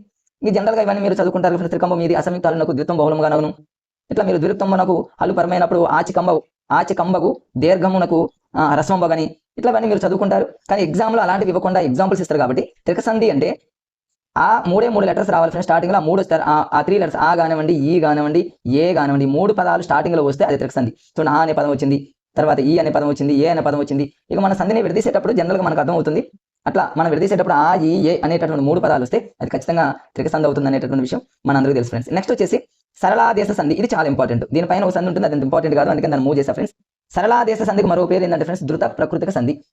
మరి దీన్ని సరళాదేశ సంధిని ధృత ప్రకృతిక సంధి అని తెలియని వాళ్ళు చాలా మంది ఉంటారు. దాన్ని గుర్తుపెట్టుకోవాలి. సరళాదేశ సంధి అంటే ఫ్రెండ్స్ సరళాలు రావడం అంటే మరి పరుషాలకు సరళాలు ఆదేశంగా వస్తే సరళాదేశ సంధి అంటారు. దాన్ని ధృత ప్రకృతిక సంధి అని మనం ఎలా గుర్తుపెట్టుకోవాలి? చాలా ఈజీగా గుర్తుపెట్టుకోవచ్చు ఫ్రెండ్స్. సరళ అంటే సరళ అనేటటువంటి అమ్మాయి చాలా దూరంలో ఉంది అని గుర్తుపెట్టుకోండి. ధృత అంటేనేమో దూరంగా ఉందని గుర్తుపెట్టుకోండి. లేదా సరళ అనేటటువంటి ఒక అమ్మాయి, మీరు ఇంకా ఈ ధృత ప్రకృతిక సంధికి లింక్ చేసుకోండి. సరళ అనేటటువంటి అమ్మాయిని ఈ సంధితో మీరు ఏం చేస్తారండి ఫ్రెండ్స్? మరి సరళాదేశ సంధికి సంబంధించి చిన్న లాజిక్ ఒకటి నేను రాశాను ఫ్రెండ్స్, అది చూడండి. అదొక్కటి మీరు నోట్ చేసుకుంటే చాలా ఈజీగా మీరు ఎన్ని ఎగ్జాంపుల్స్ ఇచ్చినా కూడా ఆన్సర్లు పెట్టేయచ్చు. సరళ అనేటటువంటి అమ్మాయి ఏం చేస్తుందంటే ప్రతిరోజు పూచన్ కలువలను పెట్టుకుంటుందని గుర్తుపెట్టుకోండి. పూచన్ కలువలు అంటే పూచన్ ప్లస్ గలువలు అంటాం కాబట్టి మనకు అదొక్కటి గుర్తొస్తే అన్ని ఎగ్జాంపుల్స్ అన్ని మనం నోట్ చేసుకోవచ్చు ఫ్రెండ్స్. చూడండి ఇక్కడ ఇక చూడండి, ఇవన్నీ కూడా మరి వేదికను చూచు ఇట్లా ఇవన్నీ కూడా ఈ ఎగ్జాంపుల్స్ అన్ని చూడండి, పూచెన్ గలవలు ఇవన్నీ కూడా మనకి ఈజీగా గుర్తుండటం కోసం సరళ అనేటటువంటి అమ్మాయి ధృత ప్రకృతికి సంధి అంటేనేమో చాలా దూరంగా ఉందని గుర్తుపెట్టుకోండి, లేకపోతే ఆమె ఒక దోత అని గుర్తుపెట్టుకోండి. ఈ సరళ అనేటటువంటి అమ్మాయి పూచెన్ కలువలను రెగ్యులర్ పెట్టుకుంటుంది కాబట్టి అలా మీరు ఎగ్జాంపుల్ ద్వారా అన్నింటిని గుర్తుపెట్టుకోవచ్చు ఫ్రెండ్స్. ఇవన్నీ మీకు తెలిసిందే. తర్వాత గసర దవ ఆదేశ సంధి అంటే మన అందరికీ తెలుసు ఫ్రెండ్స్, కచ్చడి తబలకు ఆటోమేటిక్గా గసర దవల ఆదేశంగా వస్తాయి, అది పెద్ద కష్టమేం కాదు. గసర దవ ఆదేశ సంధి అంటే దీన్ని గుర్తుపెట్టుకోవడానికి ఫ్రెండ్స్, ప్రథమ మీది పరుషాలకు గసర దవల ఆదేశంగా వస్తాయని గుర్తుపెట్టుకోవడానికి. దా అంటే ఇక్కడ డూము ఊలు అని గుర్తుపెట్టుకోండి, డూము ఊలు అంటే ప్రథమ విభక్తి కాబట్టి అలా గుర్తుపెట్టుకోవడానికి అనమాట. తర్వాత దా అనే పదం తీసుకుంటే ద్వంద్వ సమాసంలో వస్తుంది అనేటటువంటి విషయాన్ని గుర్తుపెట్టుకోండి. ఇది ప్రథమ విభక్తి ప్రత్యయాలంటే ఇట్లా డూము ఊలు లాగా మీరు గుర్తుపెట్టుకుంటే ఈజీగా గుర్తొస్తుంది ఫ్రెండ్స్. సో ఇక్కడ కచ్చడి దవలకు ఆటోమేటిక్గా గసర దవలు వస్తాయి కాబట్టి దాన్ని ఈజీగా మీరు గుర్తుపెట్టుకోవచ్చు. ఇక ద్వంద్వ సమాసం ఇవన్నీ కూడా అక్కడ ఉన్నటువంటి నేను చెప్పినటువంటి లాజిక్స్ అన్ని గుర్తుపెట్టుకోవచ్చు ఫ్రెండ్స్. ఇట్లా నెక్స్ట్ పుంపవాదేశ సంధి. పుంపవాదేశ సంధి అనగానే మనకు చాలా ఈజీగా దీన్ని గుర్తుపెట్టుకోవచ్చు. పుంపవాదేశ సంధి అంటే ఫ్రెండ్స్ ఇక్కడ పు అనేటటువంటి లెటర్ వస్తుంది, అది మనందరికీ తెలుసు, ఈజీగా దాన్ని క్యాచ్ చేస్తాం. అంటే మూవ్ అనేటటువంటిది పోయి పు అనేటటువంటి పదం వస్తుంది, అది పెద్ద కష్టమేం కాదు. కానీ ఫ్రెండ్స్ ఈ ద్విరుక్తకార సంధి అనేది ఒకటి చాలా ఇంపార్టెంట్. ఓకే, ద్విరుక్తకార సంధి అంటే అందరికీ తెలుసు, కురు చిరు కడు నడు నిడు శబ్దాల డాలకు అచ్చు పరమైనప్పుడు ద్విరుక్తకారం వస్తుంది అనేటటువంటి విషయం మనందరికీ తెలుసు ఫ్రెండ్స్. ఇందులో ఇక ద్విరుక్తకారం వస్తుంది అంటే కుట్టుసురు ఉందనుకోండి ఫ్రెండ్స్, మీరు కూడా కురు ప్లస్ ఉసురు అని, చిట్టెలు కంటేనేమో చిరు ప్లస్ ఎరుక అని పెద్ద కష్టమేమి కాదు, ప్రతి ఒక్కరు దీన్ని ఈజీగా ఎగ్జామ్ లో పెట్టేస్తారు ఫ్రెండ్స్. ఇక్కడ ఆమ్రేడత సంధి ఇంతకుముందు నేను చెప్పే ఏకైక అని. ఆమ్రేడత సంధి అంటే ఒకే పదం 2 సార్లు రావటం, అంటే 2 సార్లు పలికినప్పుడు రెండోసారి పలికిందని ఆమ్రేడతం అంటారు. దాన్ని మీరు ఈజీగా గుర్తుపెట్టుకోవచ్చు ఫ్రెండ్స్. ఆమ్రేడత అంటే ఒకటే గుర్తుపెట్టుకోండి ఫ్రెండ్స్, ఒక పదం రిపీట్ అవుతుంది 2 సార్లు పలికినప్పుడు రెండోసారి పలికిందని ఆమ్రేడత సంధి అంటారు. మరి 2 సార్లు పలకడం అంటే దీన్ని ఎలా గుర్తుపెట్టుకుంటారంటే ఆమ్రేడత అంటే అమ్మ అని గుర్తుపెట్టుకోండి. మన అమ్మ చిన్నప్పుడు మనల్ని పిలుస్తుంది, 2 సార్లు పిలుస్తుంది, ఒకసారి పిలుస్తుంది, మనం పలకం రెండోసారి పిలుస్తుంది అని గుర్తుపెట్టుకోండి ఫ్రెండ్స్. అమ్మ అని కానివ్వండి లేకపోతే ఆమె అని కానివ్వండి 2 సార్లు పిలుస్తుంది అనే లాజిక్ గుర్తుపెట్టుకుంటే 2 సార్లు వస్తుంది. ఔరా ప్లస్ ఔరా, ఔరౌరా, ఏమేమి, ఊరూరు, అరేరే ఇవన్నీ కూడా వస్తాయి. బట్ ఏకైక అనేది మాత్రం ఏకాంతంగా ఉండేది వృద్ధులు కాబట్టి అది వృద్ధి సంధి అవుతుంది ఫ్రెండ్స్. దాన్ని అక్కడ గుర్తుపెట్టుకోవడానికి ట్రై చేయండి ఫ్రెండ్స్. నెక్స్ట్ వచ్చేసి ఇక్కడ టుగాగమ సంధి. టుగాగమ సంధి అంటే ఇక్కడ టుగారం వస్తుంది, ఇది పెద్ద కష్టమేం కాదు, 2 అనేటటువంటి పదంతో మిక్స్ అవుతుంది. రుగాగమ అన్నా కూడా మీకు ఈజీ ఫ్రెండ్స్. రుగాగమ సంధిని దీనికి సంబంధించినటువంటి మరి ఫార్ములా మీ అందరికీ తెలుసు ఫ్రెండ్స్. మరి పేద, తర్వాత భేద, తర్వాత జావ, కొమ, తర్వాత ఐదవ, బాలెంత, ఇలాంటి పదాలన్నీ కూడా పేదాది శబ్దాలు. ఇలాంటి పదాలు కనుక మనకు పూర్వం అంటే స్టార్టింగ్ లో కనుక వచ్చినట్లయితే దాన్ని మనం ఏమంటామంటే రుగాగమ సంధి అంటారు ఫ్రెండ్స్. దీనికి జనరల్ గా ఒక కోడ్ హాస్యంగా రాసా చూడండి ఫ్రెండ్స్. ఏంటంటే రుగాగం అంటే రోగాలను గుర్తుపెట్టుకున్నారు. రోగాలు సహజంగా రోగాలు వచ్చేటటువంటి వాళ్ళకి ఎవరికి వస్తాయంటే పేదవారికి రోగాలు వస్తాయని గుర్తుపెట్టుకోండి. పేదరాలకి రోగాలు వస్తాయని గుర్తుపెట్టుకున్నాము, వాళ్ళకి వస్తాయని గుర్తుపెట్టుకోండి. తర్వాత పేదరాలకి వస్తాయి, గుణవంతులు కూడా కొంతమంది రోగాలు వస్తాయని గుర్తుపెట్టుకోండి. అంటే ఈ రోగాలు రావడం అనేటటువంటిది పేదవాళ్ళకి వస్తాయి అనేటటువంటి విషయాన్ని మీరు గుర్తుపెట్టుకుంటే ఆటోమేటిక్గా పేద, భేద ఇట్లాంటివన్నీ కూడా మీకు ఫాస్ట్ వస్తాయి ఫ్రెండ్స్. రుగాగమానంలోని రోగాలను గుర్తుపెట్టుకోండి, పేదాది శబ్దాలు అనేటటువంటి ఆ పదాలన్నీ మీకు మైండ్ సెట్ లోకి వస్తాయి ఫ్రెండ్స్. అది ఒక స్క్రీన్ షాట్ తీసుకొని వీలుంటే నోట్ చేసుకోండి ఫ్రెండ్స్. ఇవన్నీ పేద ప్లస్ ఆలు ఇవన్నీ చూడండి, ఇవన్నీ రోగాలకు సంబంధించి అని ఆశగా గుర్తుపెట్టుకోండి ఫ్రెండ్స్. నెక్స్ట్ వచ్చేసి ఇక దుగాగమ సంధి. దుగాగం అంటే దు అనేటటువంటి పదంతో వస్తుంది. నుగాగమ సంధి కూడా ఇవన్నీ ఈజీ ఫ్రెండ్స్, పెద్ద కష్టమేమి కాదు ఇవన్నీ. తర్వాత పద్వాది సంధి, ఇది ఒకటి చాలా ఇంపార్టెంట్. మరి పద్వాది సంధిని ఎలా గుర్తుపెట్టుకోవాలి ఫ్రెండ్స్? దీన్ని ఎలా గుర్తుపెట్టుకుంటారంటే పద్వాది సంధిని ఎలా గుర్తుపెట్టుకుంటారంటే చిన్న హాస్యంగా లాజిక్ రాశాను నేను. ఎవరైనా సహజంగా కింద పడ్డారనుకోండి ఫ్రెండ్స్, వాళ్ళు ఏమవుతారంటే వాళ్ళు కింద పడి భయపడతారని గుర్తుపెట్టుకోండి. భయపడు అంటే భయము ప్లస్ పడు, ఆ ఒక్క లాజిక్ గుర్తుపెట్టుకుంటే. భయపడేది ఎప్పుడు కింద పడుతున్నాం అంటే పద్వాది దేశ సంధి. అంటే భయము ప్లస్ భయపడు కాబట్టి మిగతా అన్ని పదాలు వస్తాయి ఫ్రెండ్స్. అంటే దానికి సంబంధించినటువంటి పదాలు పడు అని కానీ, పడి కానీ, పట్టే కానీ, పాటు కానీ, పెట్టు కానీ ఇలాంటి పదాలన్నీ కూడా మరి పద్వాది సంధి కింద పడ్డప్పుడు మనకు ఇవన్నీ మనకు గుర్తొస్తాయి కాబట్టి ఫ్రెండ్స్. వాటికి సంబంధించి చూడండి, మీరు ఏ ఎగ్జాంపుల్ అయినా తీసుకోండి ఫ్రెండ్స్. కష్టపడి కింద పడ్డం, అట్లా పట్టే కింద పడ్డప్పుడు పట్టుకోవడం అన్నట్టు గుర్తుపెట్టుకోండి. భయపడు, భయము ప్లస్ పడు ఇవన్నీ కూడా క్రింద పడ్డప్పుడు కాబట్టి పద్వాది దేశ సంధి అన్నట్టు గుర్తుపెట్టుకోండి. ఇక నెక్స్ట్ లోలానాల సంధి. ఈ లోలానాల సంధిని ఎలా ఇప్పుడు ఈ సంధిని మీరు ఎలా లాజిక్ గా గుర్తుపెట్టుకుంటారు ఫ్రెండ్స్? నేను ఇక్కడ రాశాను చూడండి. లోలానాల సంధిని ఎలా గుర్తుపెట్టుకుంటారంటే చాలా చిన్న లాజిక్ ను గుర్తుపెట్టుకోండి ఫ్రెండ్స్. లోలానాల అంటే నేను ఏమనుకున్నానంటే లతా లలలు అనేటటువంటిది మన అందరికీ తెలుసు ఫ్రెండ్స్, స్త్రీలు అని అర్థం. లతలు అంటే స్త్రీలు అని అర్థం. అంటే లోలానాల సంధి అని కూడా నేను ఆ లతలు అనేటటువంటి పదంతో గుర్తుపెట్టుకుంటే స్త్రీలు అనేటటువంటి కాన్సెప్ట్ గుర్తుకొస్తుంది. స్త్రీలు ఎప్పుడు కూడా పుస్తకాలు బాగా చదువుతారు అనేటటువంటి విషయం గుర్తుపెట్టుకుంటే ఫ్రెండ్స్. పుస్తకాలు అనగానే మనకు పుస్తకము ప్లస్ లు అనేటటువంటి విడదీస్తే వచ్చేది కూడా మన మైండ్ సెట్ లో ఉంటుంది కాబట్టి అలా అన్ని ఎగ్జాంపుల్స్ మనం గుర్తుపెట్టుకోవచ్చు ఫ్రెండ్స్. ఇక లోలానాల సంధి అనగానే స్త్రీలు పుస్తకాలు చదువుతారు అనేటటువంటి చిన్న విషయాన్ని మీరు గుర్తుపెట్టుకుంటే ఇక పుస్తకాలు అనగానే పుస్తకము ప్లస్ లు అని, పగడ అలా అంటే అట్లా పగడము ప్లస్ లా అని, ఇట్లా అన్ని విషయాలు మీరు ప్రతి ఎగ్జాంపుల్ కూడా మీరు ఈజీగా గుర్తుపెట్టుకోవచ్చు ఫ్రెండ్స్. నెక్స్ట్ వచ్చేసి ప్రాతాది సంధి. ఇది అందరికీ తెలిసిందే ఫ్రెండ్స్. ప్రాతాది సంధి అంటే దీనికి సంబంధించి చిన్న హాస్యంగా ఒకటి పైన ఒకటి రాశాను ఫ్రెండ్స్. ఇక్కడ చూడండి. ఇక ప్రాతాది అనగానే మీరు ఎలా గుర్తుపెట్టు, ప్రాతాది అంటేనే ఇక్కడ నేను రాశాను చూడండి ఫ్రెండ్స్. ఇక్కడ ప్రాతాది అంటే ప్రాత ప్లస్ ఆది, ఆది అంటే మొదట అని అర్థం. అంటే ప్రాత అనేటటువంటి పదం కానివ్వండి, దానికి ఆపోజిట్ క్రొత్త అనేటటువంటి పదం కానివ్వండి, అట్లాంటి పదాలన్నీ కూడా ఆది అంటే మొదట్లో వస్తే దాన్ని ప్రాతాది సంధి అంటారు. జనరల్ గా మనందరికీ తెలుసు ఫ్రెండ్స్ అవన్నీ ఏంటో. ప్రాత, దానికి ఆపోజిట్ క్రొత్త, లేత, కెంపు, చెన్ను, పువ్వు ఇట్లాంటి పదాలన్నీ కూడా స్టార్టింగ్ లో వస్తే దాన్ని మనం ప్రాతాది సంధి అని అంటాం. ఇక్కడ చాలా రకాలైనటువంటి కోర్స్ అవన్నీ మీకు ఫ్రెండ్స్ నేను ఇక్కడ ప్రతి చోట రాశాను. వీలుంటే ఇవన్నీ చూడండి. ఇవన్నీ హెలికాప్టర్ నుంచి పూలు, ఇవన్నీ చాలా ఒక చాలా రకాలుగా మేము గుర్తుపెట్టుకోవడానికి మా రూమ్మేట్స్లో ఉన్నటువంటి మేమందరం కూడా ఒక్కొక్కరికి ఒక రకమైనటువంటి కోడ్ ఒక ఐడియా వస్తే వాటన్నింటి నేను మెటీరియల్ ఆ రోజుల్లో రాసుకుని అలా ప్రిపేర్ అయ్యి ఫ్రెండ్స్. ప్రతిదీ మీకు ఇట్లా చూడండి, ఇక్కడ ప్రతిదీ మీకు ఇక్కడ చూపిస్తున్నా ఫ్రెండ్స్. వీలుంటే వీటిని స్క్రీన్ షాట్ తీసుకోండి ఫ్రెండ్స్. ఓకే ఫ్రెండ్స్, మరి సందులకు సంబంధించినటువంటి టోటల్ సందులకు సంబంధించినటువంటి ఇన్ఫర్మేషన్ మరి కొంచెం వేగం పెంచాను. ఎందుకంటే ఫ్రెండ్స్ కొంచెం ఫాస్ట్గా ఎందుకు చెప్తున్నానంటే మరి అటు ఏపీ కానివ్వండి, ఇటు తెలంగాణ కానివ్వండి, రెండు రాష్ట్రాల్లో కూడా మరి ఎగ్జామ్ అనేది చాలా ఫాస్ట్గా వేగంగా వస్తుంది. కాబట్టి ఇలాంటి టైంలో మరి స్లోగా చెప్పుకుంటూ అనవసరమైనటువంటి విషయాన్ని చెప్పుకుంటూ పోతే చాలా ఇబ్బందిగా ఉంటుంది. కాబట్టి ఫ్రెండ్స్ కొంచెం క్లాస్ని కొంచెం వేగంగా చెప్పడం జరిగింది. అయినప్పటికీ కూడా ప్రతిదీ ఆ లాజిక్ నేను అక్కడ అప్లై చేయడం జరిగింది. గతంలో చూసుకుంటే ఫ్రెండ్స్ ఎక్కువ బిట్స్ వచ్చినటువంటి ఏరియా ఈ క్రియలు రకాలు. మీరు గతంలో ఉన్నటువంటి ప్రీవియస్ పేపర్ను ఒకసారి పరిశీలించినట్లయితే ఈ క్రియలు రకాల మీద చాలా బిట్స్ రావడం జరిగింది ఫ్రెండ్స్. రెండు రాష్ట్రాల వాళ్ళు, అటు తెలంగాణ కానివ్వండి, ఇటు ఆంధ్రప్రదేశ్ కానివ్వండి, రెండు రాష్ట్రాలలో మరి టెట్ కానివ్వండి, టీఆర్టీ కానివ్వండి, ఏ ఎగ్జామ్ తీసుకున్నా సరే చాలా బిట్స్ ఈ క్రియల మీద రావడం జరిగింది friends. So friends time waste కానివ్వకుండా ఈ క్రియలకు సంబంధించి మరి గతంలో ఎలాంటి బిట్స్ ఇచ్చాడు, మరి ఆ బిట్స్ మరి అవే ఎందుకు ఇచ్చాడు, మరి అలాంటివన్నీ కూడా ఈ వీడియోలో చాలా లాజిక్గా నేర్చుకుందాం ఫ్రెండ్స్. సో క్రియలు రకాలు. సో ఫ్రెండ్స్ మీకు క్రియలు అనగానే జనరల్గా అందరికీ తెలిసినటువంటి విషయం ఏంటంటే క్రియలు రెండు రకాలని తెలుసు. ఒకటి సమాపక క్రియ, రెండోది అసమాపక క్రియ. దాని మీద బిట్ ఏం అడగదు ఫ్రెండ్స్. సమాపక క్రియ అంటేనే మీకు తెలుసు ఫ్రెండ్. సమాపకం అంటే ఏదైనా ఒక వాక్యం సమాప్తం అవ్వాలి, అంటే పూర్తి అవ్వాలి. పని పూర్తి అయితే దాని సమాపక క్రియ, దాని మీద బిట్ ఏం వచ్చే అవకాశం లేదు. మరి అసమాపక క్రియ అంటే పని పూర్తి కానిది, దాన్ని మనం అసమాపక క్రియ, అక్కడ కూడా బిట్ వచ్చేటటువంటి అవకాశం లేదు. మరి ఎక్కువగా వాడు బిట్స్ ఎక్కడ ఫోకస్ చేస్తాడు, బిట్స్ ఎక్కడ ఎక్కువ ఇస్తానంటే ఇక చూపిస్తున్నా చూడండి ఫ్రెండ్స్. మరి అసమాపక క్రియల మీద ఎక్కువగా ఫోకస్ చేస్తాడు. క్రియలో రెండు రకాలు, సమాపక క్రియ, అసమాపక క్రియ ఫ్రెండ్స్. సమాపక క్రియ గురించి ఏం బిట్స్ ఏం పెద్దగా రావు, వచ్చినా కూడా జనరల్గా చిన్న బిట్స్ ఉంటే పెట్టేస్తారు. బట్ ఇక్కడ అసమాపక క్రియలకు సంబంధించి మరి కొన్ని ఉన్నాయి. మరి ఆ కొన్నింటి మీద బిట్స్ దాదాపుగా చాలా బిట్స్ రావడం జరిగింది ఫ్రెండ్స్. వాటిని ఇప్పుడు మనం చాలా లాజికల్గా ఈజీ వేలో గుర్తుపెట్టుకుందాం. మరి ఫస్ట్ అసమాపక క్రియ వచ్చేసి క్వార్ధకం అన్నాడు. ఇది మీ టెక్స్ట్ బుక్లో ఉన్నాయి ఫ్రెండ్స్, కోచ్. ఫస్ట్ చూడండి ఫ్రెండ్స్, ఇవన్నీ కూడా అసమాపక క్రియలు ఫ్రెండ్స్, అది గుర్తుపెట్టుకోండి. అంటే ఒక వాక్యం అనేది కంప్లీట్ కానటువంటి వాక్యాలు ఇవన్నీ టైప్స్ రకాలు. అందులో ఫస్ట్ది వచ్చేసి క్వార్ధం అన్నాడు. క్వార్ధం అనేది మీకు క్లియర్గా చూడండి. క్వార్ధం అంటే మీకు ఎలా సింక్ అవుతుందంటే స్వార్థం అనేలాగా సింక్ అవుతుంది కదా ఫ్రెండ్స్. మీరు ఏం చేస్తారంటే ఇక్కడ లాజిక్గా గుర్తుపెట్టుకోవడానికి చాలా ఈజీగా మరి అద్భుతమైనటువంటి కోడ్ ఏంటంటే క్వార్ధాన్ని మీరు స్వార్థం అనేటటువంటి విషయాన్ని మీరు గుర్తుపెట్టుకోండి. మేము ప్రిపేర్ అయ్యేటప్పుడు ఆల్రెడీ చూడండి ఫ్రెండ్స్, ఇవన్నీ రాసుకున్నాం మేము గతంలోనే. గ్రూప్ డిస్కషన్లోనే మరి రకరకాలుగా ఇలాంటి లాజిక్స్ వచ్చినాయి, అప్పటికప్పుడే రాసుకున్నాం. ఇప్పుడు అవన్నీ మీకు ఇప్పుడు స్క్రీన్ షాట్ తీసి పీడిఎఫ్ లాగా చేసి మీకు పంపిస్తున్నాం.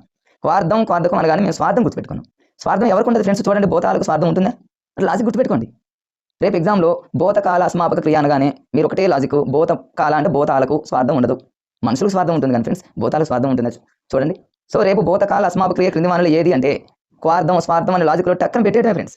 ఆ క్షణం వరకు గుర్తున్న చాలు, ఇక తర్వాత దాన్ని మనం పూర్తిగా మర్చిపోయిన ఇబ్బంది లేదు. కానీ ఎగ్జామ్ వరకు గుర్తుపెట్టుకోవాలంటే క్వార్ధం అంటే స్వార్థం, వేటికి స్వార్థం ఉండదు ఫ్రెండ్స్, భూతాలకు స్వార్థం ఉండదు. జస్ట్ అట్లా లాజిక్ గుర్తుపెట్టుకోండి. ఇక భూతకాల అసమాపక క్రియ అంటే ఏమేమి ఉంటాయి మనకు తెలుసు ఫ్రెండ్స్. మరి పాస్ట్ టెన్స్కి సంబంధించినవి ఉంటాయి, చదివి, తిని, వెళ్ళి, వచ్చి. ఇవి జనరల్గా మనం రేపు ఎగ్జామ్లో ఇలానే అడుగుతారు. చదివి అనే పదం ఇచ్చి అది ఏ అసమాపక క్రియ అంటాడు. చదివి అనగానే మీరు భూతకాలం గుర్తుపెట్టుకోవాలి. భూతాలకి ఏముండదు, స్వార్థం ఉండదు. కాబట్టి క్వార్ధం అనే లాజిక్ కనుక మీకు తెలిస్తే వితిన్ సెకండ్లోనే మీరు ఆన్సర్ పెట్టేస్తారు ఫ్రెండ్స్. మీరు అలా లాజిక్గా క్వార్ధం అనగానే స్వార్థం అని గుర్తుపెట్టుకోండి ఫ్రెండ్స్, మీకు బిట్టు వెంటనే వస్తుంది. అంటే చూడండి, ఇక్కడ వానలు కురిసి పంటలు పండాయి అన్నాడు. ఇది ఏ అసమాపక క్రియ అంటే భూతకాల అసమాపక క్రియ. ఇది కురిసి అన్నాడు కాబట్టి భూతకాలం మనకు తెలుస్తుంది. మరి భూతకాలం అనగానే అది మరి క్వార్ధం అవుతుందా, చేతార్థకం అవుతుందా, అప్యర్థకం అవుతుందా, శత్రార్థకం అవుతుందా అని ఎగ్జామ్లో ఇస్తే మీరు కన్ఫ్యూజ్ అవుతారు. చేతార్థకమా, అప్యర్థకమా, ఇవన్నీ టెక్స్ట్ బుక్లో ఉన్నాయి ఫ్రెండ్స్.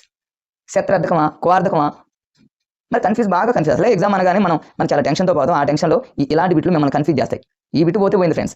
దీంతో పాటు మరో 4 బిట్లు కూడా పోయే అవకాశం ఉంటుంది. ఎందుకని అరే ఇది అనవసరం, ఇది బాగుంటాయని. ఆ రోజు నేను లాజిక్గా చదువుంటే ఖచ్చితంగా నాకు బిట్ వచ్చేదని ఆలోచన ఉంటుంది. కాబట్టి ఆ ఛాన్స్ మీరు ఎగ్జామినర్కి ఇవ్వద్దు ఫ్రెండ్స్. ఇప్పుడే ఏది చదివినా టైం ఉంది కాబట్టి, అటు తెలంగాణ వాళ్ళకి ఇటు ఏపీ వాళ్ళకి చాలా టైం ఉంది కాబట్టి మంచిగా పద్ధతి ప్రకారంగా చాలా ప్లాన్ ప్రకారంగా చదవండి ఫ్రెండ్స్. ఖచ్చితంగా అలా చదివిన వాళ్ళు కంపల్సరీగా విజేతలు అవుతారు. నెక్స్ట్ రెండవది వచ్చేసి క్వార్ధకం అంటే స్వార్థం గుర్తుపెట్టుకోండి ఫ్రెండ్స్. భూతాలకు స్వార్థం ఉండదు, ఫినిష్ అయిపోయింది. ఇక వ్యతిరేక క్వార్ధం అంటే దానికి ఆపోజిట్లో ఉంటుంది కాబట్టి మీకు ఈజీగా ఉంటుంది. రెండోది వచ్చేసి చూడండి ఫ్రెండ్స్, శత్రార్థకం అన్నాడు. ఇవన్నీ టెక్స్ట్ బుక్లో ఉన్నాయి. ఏపీ నోటిఫికేషన్లో ఉంది, టీఎస్ నోటిఫికేషన్లో క్లియర్గా మెన్షన్ చేశాడు. అసలు క్రియలకు సంబంధించి బిట్ లేకుండా ఉండదు. సో శత్రార్థకం ఎన్నిసార్లు ఎగ్జామ్లో బిట్ అడిగిన మీరు చూడండి ఫ్రెండ్స్. ప్రీవియస్ పేపర్లో నేను ఎన్నో పేపర్లు చూశాను, 94 నుంచి 1994 నుంచి.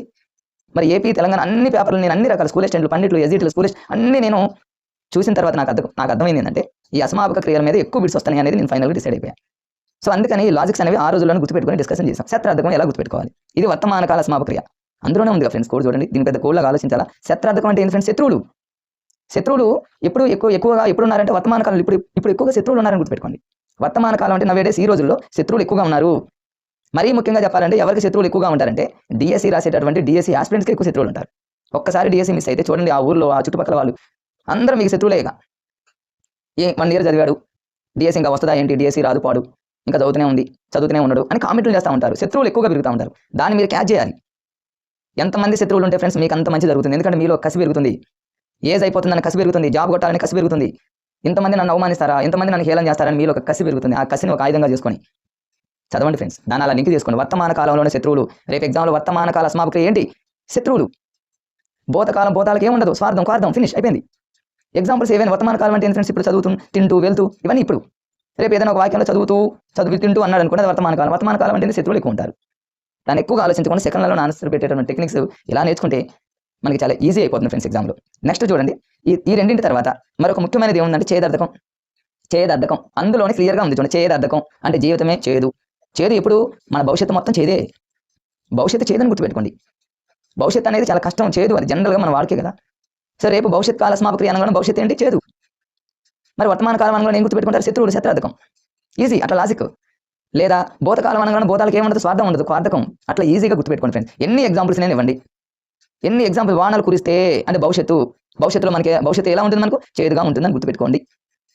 చూడండి ఫ్రెండ్స్, ఈ క్రియలకు సంబంధించి మూడు. ఇంకొకటి ఉంది ఫ్రెండ్స్ ఎక్స్ట్రా, దాన్ని నేను పీడిఎఫ్లో తీసాను కానీ రాలేదు, అది టెక్స్ట్ బుక్లో ఉంది. అది ఏంటంటే ఫ్రెండ్స్ మీరు కావాలంటే నోట్ చేసుకోండి. అప్యర్థకం. అప్యర్థకం అనేది ఇంకొక అసమాపక క్రియ ఉంది ఫ్రెండ్స్. ఏంటి అప్యర్థకం అంటే? వాడు ఎగ్జామ్లో ఏమి ఇచ్చారంటే ఒక 2 సార్లు అడిగిండు. క్రియకు ఇనా అనే పదం చేరితే, ఇనా అనే పదం చేరుతుంది. క్రియకు ఇనా అనే పదం చేరితే దాన్ని ఏమంటారు? అప్యర్థకం. టెక్స్ట్ బుక్లో క్లియర్గా ఇచ్చాడు.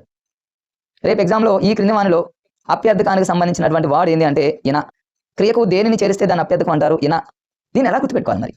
సో మరి ఇప్పుడు అప్యర్థకాన్ని ఎలా గుర్తుపెట్టుకోవాలి? అన్నీ మనకు గుర్తున్నాయి. భవిష్యత్తు చేదు, వర్తమాన కాలం అంటే ఏంటంటే ఫ్రెండ్స్ శత్రువులు, అలా గుర్తుపెట్టుకున్నారు. భూతకాలం అంటే భూతాలకు దయ అంటే స్వార్థం ఉండదు అంటే కార్ధకం. అప్యర్థకాన్ని ఎలా గుర్తుపెట్టుకుంటారంటే దాంట్లోనే ఉంది ఫ్రెండ్స్. అప్యర్థకం అంటే అప్పు. ఎవరైనా సరే మన దగ్గరకు వచ్చి అప్పు అడిగారు అనుకుని మనం ఏం చేస్తాం? అప్పు ఇస్తాం అనగానే మనకు ఈ అనే పదం వస్తుంది కదా. లేదా ఇంకా జనరల్ ఇంకో విధంగా కూడా అప్పు ఇవ్వనా, నీకు నేను అప్పు ఇవ్వనా ఇకారం పలికింది కదా. జస్ట్ ఫ్రెండ్స్ మనం ఒక లాజిక్, అది మీరు ఎలాగైనా ప్రిపేర్ అవ్వండి, మీరు గుర్తుపెట్టుకునే విధంగా ప్రిపేర్ అవ్వండి. అప్యర్థకం ఇలా చదవద్దు. మీ మైండ్ అనేది అలా అలవాటు అయిపోవాలి. కొన్నింటికి అన్నిటికీ కదా ఫ్రెండ్స్. అప్యర్థకం అంటే అప్పు ఇవ్వనా, ఇకారం వచ్చింది, ఈనా అయిపోతుందంటే. భూతాలకు కార్ధం ఉండదు, స్వార్థం ఉండదు, అయిపోయిందంటే. వర్తమానంలో మనకు శత్రువులు ఉంటారు, శత్రార్థకం అయిపోయింది ఫ్రెండ్స్. భవిష్యత్తులో మనకు మొత్తం చేదు కాబట్టి చేదార్థకం. అప్పు ఇవ్వనా, ఈనా. ఈ ఎగ్జామ్లో ఎన్ని బిట్స్ ఇవ్వండి, ఎలాంటి బిట్స్ ఇవ్వండి, మీరు ఫ్రాక్షన్ ఆఫ్ సెకండ్లో ఖచ్చితంగా ఆన్సర్ పెడతారు. మీరు ఈ విధంగా కనుక చదివితే ఫ్రెండ్స్ ఏదైనా సరే ఒక్కసారి చదువుతారు నాకు తెలిసి. ఓకే ఫ్రెండ్స్, నా వీడియోని ఇప్పుడే ఎవరైనా చూస్తున్నట్లయితే దయచేసి ఫస్ట్ మీరు లైక్ చేయండి ఫ్రెండ్స్. మీరు సబ్స్క్రైబ్ చేసుకోండి. మీరు సబ్స్క్రైబ్ చేసుకుంటే నాకు మోటివేషన్గా, మరి నాకు ఇంకా చాలా ఇంట్రెస్ట్గా మంచి వీడియోస్ మీకు అప్లోడ్ చేస్తా ఫ్రెండ్స్. లైక్ తప్పనిసరిగా కొట్టండి ఫ్రెండ్స్. మీరు కొట్టే లైక్ అనేది నాలో మరింత ఉత్తేజం కలుగుతుంది ఫ్రెండ్స్.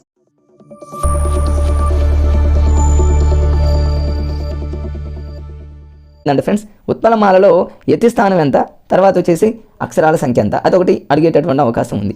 మరి యతిస్థానం 10, అక్షరాలు 20. దాంట్లో ఉన్న గణాలు భరణ బభ్రవ. దీన్ని మరి వృత్తపద్యాలు 4ని గుర్తుపెట్టుకోవడానికి కొంతమంది ఏం చేస్తారండి ఫ్రెండ్స్, ఇది చూడండి. మరి ఎక్కువ మంది యూజ్ చేసేటటువంటి లాజిక్ ఏంటంటే ఇక్కడ చూపిస్తా చూడండి ఫ్రెండ్స్. ఇక్కడ నేను రాస్తున్నాను చూడండి. ఆ లాజిక్ ఏంటంటే ఉభాచన మస శమ. ఇదొక లాజిక్ ఫ్రెండ్స్. ఇంకా ఉన్నాయి చెప్తాను. ఉభాచన శమ మస అనుకోండి. ఉభాచన శమ మస ఇదొక లాజిక్. చాలామంది డిఎస్ ఆస్పిరెంట్స్ ప్రిపేర్ అవుతున్నటువంటి మరి వృత్తపద్యాలకు సంబంధించిన లాజిక్ ట్రిక్ ఏదైనా అనుకోండి ఫ్రెండ్స్. ఉభాచన శమ మస. దీనికి అక్షరాలు గణాలను ఎలా గుర్తుపెట్టుకుంటారంటే నంబర్స్ ఇస్తారు. 10, తర్వాత వచ్చేసి 20, తర్వాత వచ్చేసి 19, తర్వాత వచ్చేసి 21. పైన యతిస్థానం రాసుకుంటూ ఉంటారు. 10, 11, 13, నెక్స్ట్ వచ్చేసి 40. నెక్స్ట్ ఫ్రెండ్స్ అక్కడ రాస్తున్నా, మరొకసారి చూడండి ఫ్రెండ్స్. అది కొంచెం మరి నీట్గా ఒకసారి రాస్తా చూడండి ఫ్రెండ్స్. ఉభాచన శమ మస. ఉభాచన శమ మస ఇక్కడ రాశాను ఫ్రెండ్స్. దీనికి 10, 20, 19, 21 రాసుకుంటారు. పైన వచ్చేసి 10, 11, 13, 40 అనగానే మనకు ఇవన్నీ వచ్చేస్తాయి చూడండి. ఊ అంటేనేమో ఉత్పలమాల, భా అంటేనేమో భరణ బభ్రవ, చ అంటేనేమో చంపకమాల, నా అంటేనేమో నజబజ జజర, షా అంటేనేమో షాద్దోలం, మా అంటేనేమో మస జస తతగా, మా అంటేనేమో మత్తేవం, సా అంటేనేమో సబరణమయవ. చూడండి ఇట్లా చదువుతూ ఉంటారు. ఇదొక, ఎందుకంటే ఇది బాగా నోటికి వచ్చిన వాళ్ళకి చాలా ఈజీని. మరి ఇంతకంటే వేగంగా చెప్పేటటువంటి లాజిక్ ఉత్పలమాల అనంలోనే భరణ బభ్రవ ఇది కూడా గుర్తు రానప్పుడు కూడా చెప్పే లాజిక్ కూడా ఉన్నది కూడా చెప్తా ఫ్రెండ్స్. ఇట్లా ఉత్పలమాలకి సంబంధించినటువంటి మరి అక్షరాల సంఖ్య ఎంత అంటే 10 అంటారు. మనం అందుకని 10 వేసాం. యతిస్థానం వచ్చేసి 10. చంపకమాలకు సంబంధించి గణాల సంఖ్య అంటేనేమో 20, మరి యతిస్థానం 11. అలానే శార్దూలం 19, మరి 13 ఏమో యతిస్థానం. మత్తేవం అంటేనో ఫ్రెండ్స్ 21, దాని యొక్క యతిస్థానం 14. ఇట్లా ఇట్లా గుర్తుపెట్టుకునే వాళ్ళు కూడా చాలామంది ఉంటారు. ఈ లాజిక్ని కూడా వీలుంటే స్క్రీన్ షాట్, ఇది తెలియని వాళ్ళు ఎవరైనా ఉంటే నోట్ చేసుకోండి ఫ్రెండ్స్. ఇది తెలుసు అనుకుంటే అవసరం లేదు. ఇంకొక లాజిక్ అది కూడా చెప్తా వినండి ఫ్రెండ్స్. 2-3 సార్లు అనుకోండి. ఉభాచన శమమస, ఉభాచన శమమస, 10 20 19 21, 10 20 19 21, 10 11 13 14. ఇది ఒక లాజిక్. దీని ద్వారా మనకు మరి అక్షరాలు వస్తే యతిస్థానం వస్తుంది, అదేవిధంగా మరి గణాల సంఖ్య కూడా మనకు వస్తుంది. ఓకే, ఎందుకంటే ఫాస్ట్గా లేదంటే ఉంది ఫ్రెండ్స్. చూడండి గతంలో ఏమడిగాడంటే ఉత్పలమాల అంటే ఏంటి, క్రింది 4 ఉత్పలమాల అంటే ఏంటంటే 4 ఆప్షన్లో పులి అని, తర్వాత వచ్చేసి సంపెంగ పువ్వు అని, ఇట్లా రకరకాలుగా మరి 4 ఆప్షన్లు ఇచ్చాడు. అది కూడా అడిగే అవకాశం ఉంది కాబట్టి గుర్తుపెట్టుకోండి ఫ్రెండ్స్. మరి ఉత్పలమాల అంటే దాని మీనింగ్ ఏంటంటే కలువ పూలు అని గుర్తుపెట్టుకోండి. కలువ పూలు మన అందరికీ తెలిసింది. దీన్ని ఎలా లాజిక్గా గుర్తుపెట్టుకోవాలంటే చూడండి, యతిస్థానం 10 ఎలా ఈజీగా ఉంటుందో చూడండి.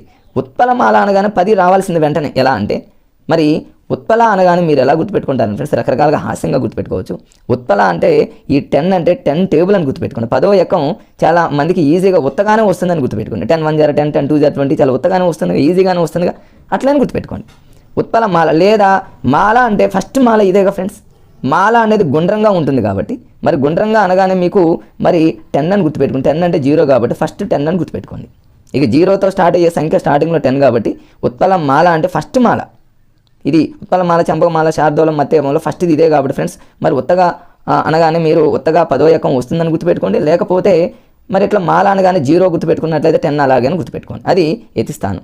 యతిస్థానం తెలియగానే వెంటనే మీకు గణాల సంఖ్య 20 వస్తుంది. ఎందుకంటే 10ని 20 డబల్ చేసుకోండి ఫ్రెండ్స్. 10 డబల్ చేసుకుంటే సరిపోతుంది. లేదా ఇంకా ఈజీగా అది కూడా గుర్తుకు రానప్పుడు ఉత్పలమాలని ఇంగ్లీష్లో మనం జనరల్గా ఇట్లా రాస్తాంగా ఫ్రెండ్స్. ఏదో మనం మామూలుగా రాసుకుంటాం కదా, ఉత్పల ఇట్లా రాసామనుకోండి. ఇక్కడ టీ అనే లెటర్ వచ్చిందిగా, టీ అనగానే 20 అని గుర్తుపెట్టుకోండి. మీ ఇష్టం ఫ్రెండ్స్. మీరు రకరకాలుగా, నేను రకరకాలుగా గుర్తుపెట్టుకోండి. ఎలా నా మైండ్ సెట్కి ఎలా అనిపిస్తే 2008 చేసేటప్పుడు అలా అనిపించింది, వెంటనే పెట్టేసామని నేను.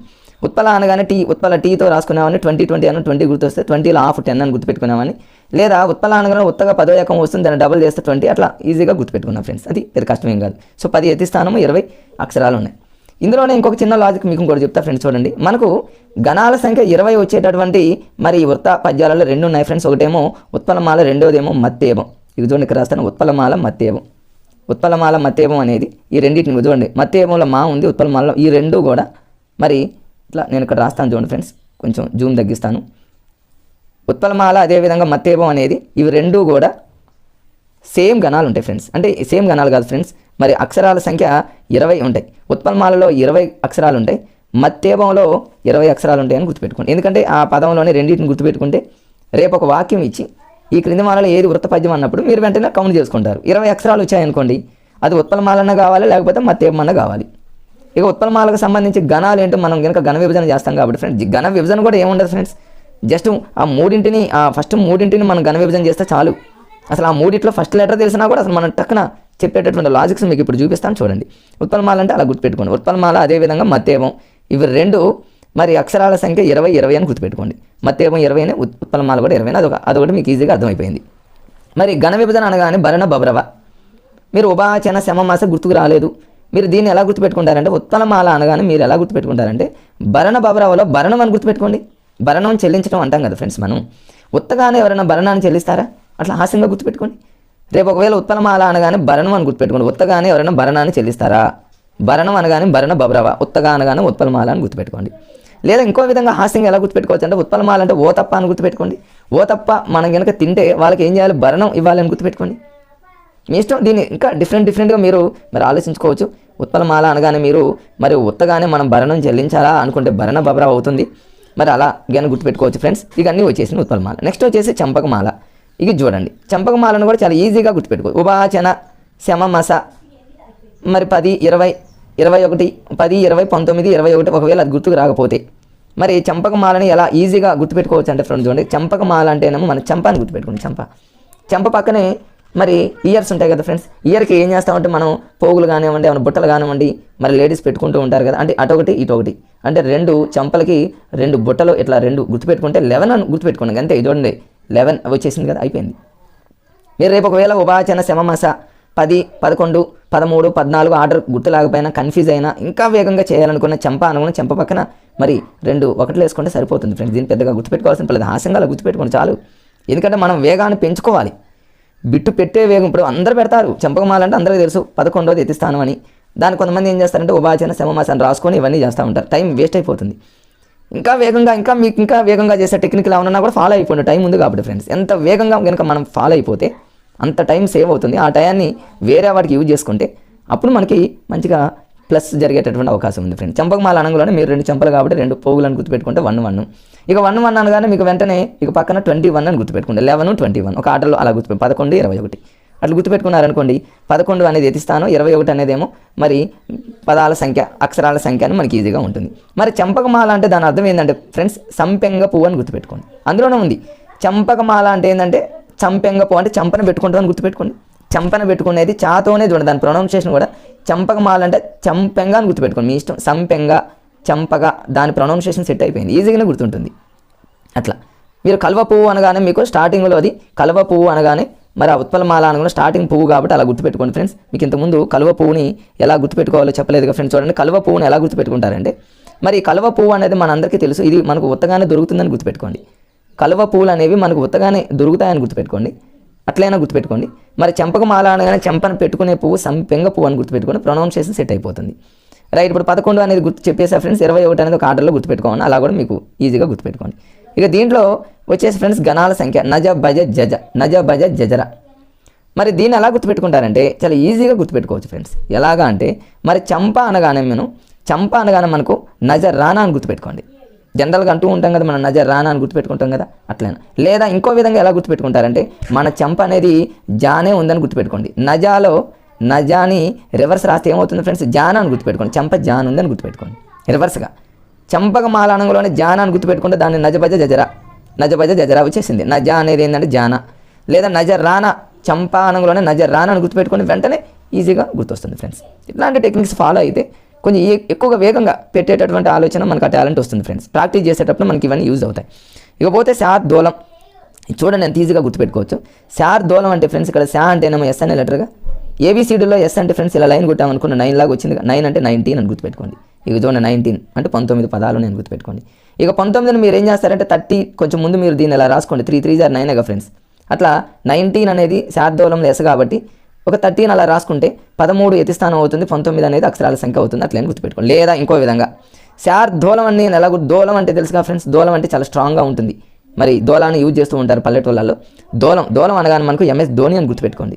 ఎంఎస్ ధోని క్రికెట్ మరి బ్యాట్తో ఏం చేస్తాడు, బ్యాట్ అనేది ఒక దోలంలాగా అనుకున్నట్లయితే 6లు కొడతాడు కాబట్టి శార్దోలం అనగానే మీకు ఎంఎస్ ధోని అని గుర్తుపెట్టుకుంటే. ఎం అంటే ఫ్రెండ్స్ అక్కడ చూడండి ఏబీసీడీలో ఎం అంటే 13 అని అర్థం మనకు తెలుసు. ఈ ఎం అంటే 13 అలా గుర్తుపెట్టుకుంటారంటే ఇక్కడ 1 వేసుకోండి ఫ్రెండ్స్, 13 లాగా అయిపోయింది కదా, ఈజీ.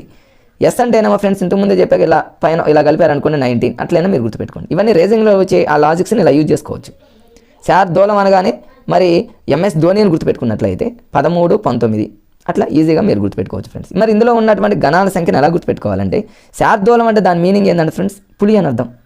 పులి అనేది అది పెద్ద దూలంగా ఉంటుందన్నమాట, అంటే చాలా స్ట్రాంగ్గా ఉంటుంది. దాని పళ్ళు కానివ్వండి, దాని పంజా కానివ్వండి చాలా స్ట్రాంగ్గా ఉంటుంది కాబట్టి శార్దోలం అంటే పులి అని గుర్తుపెట్టుకోండి.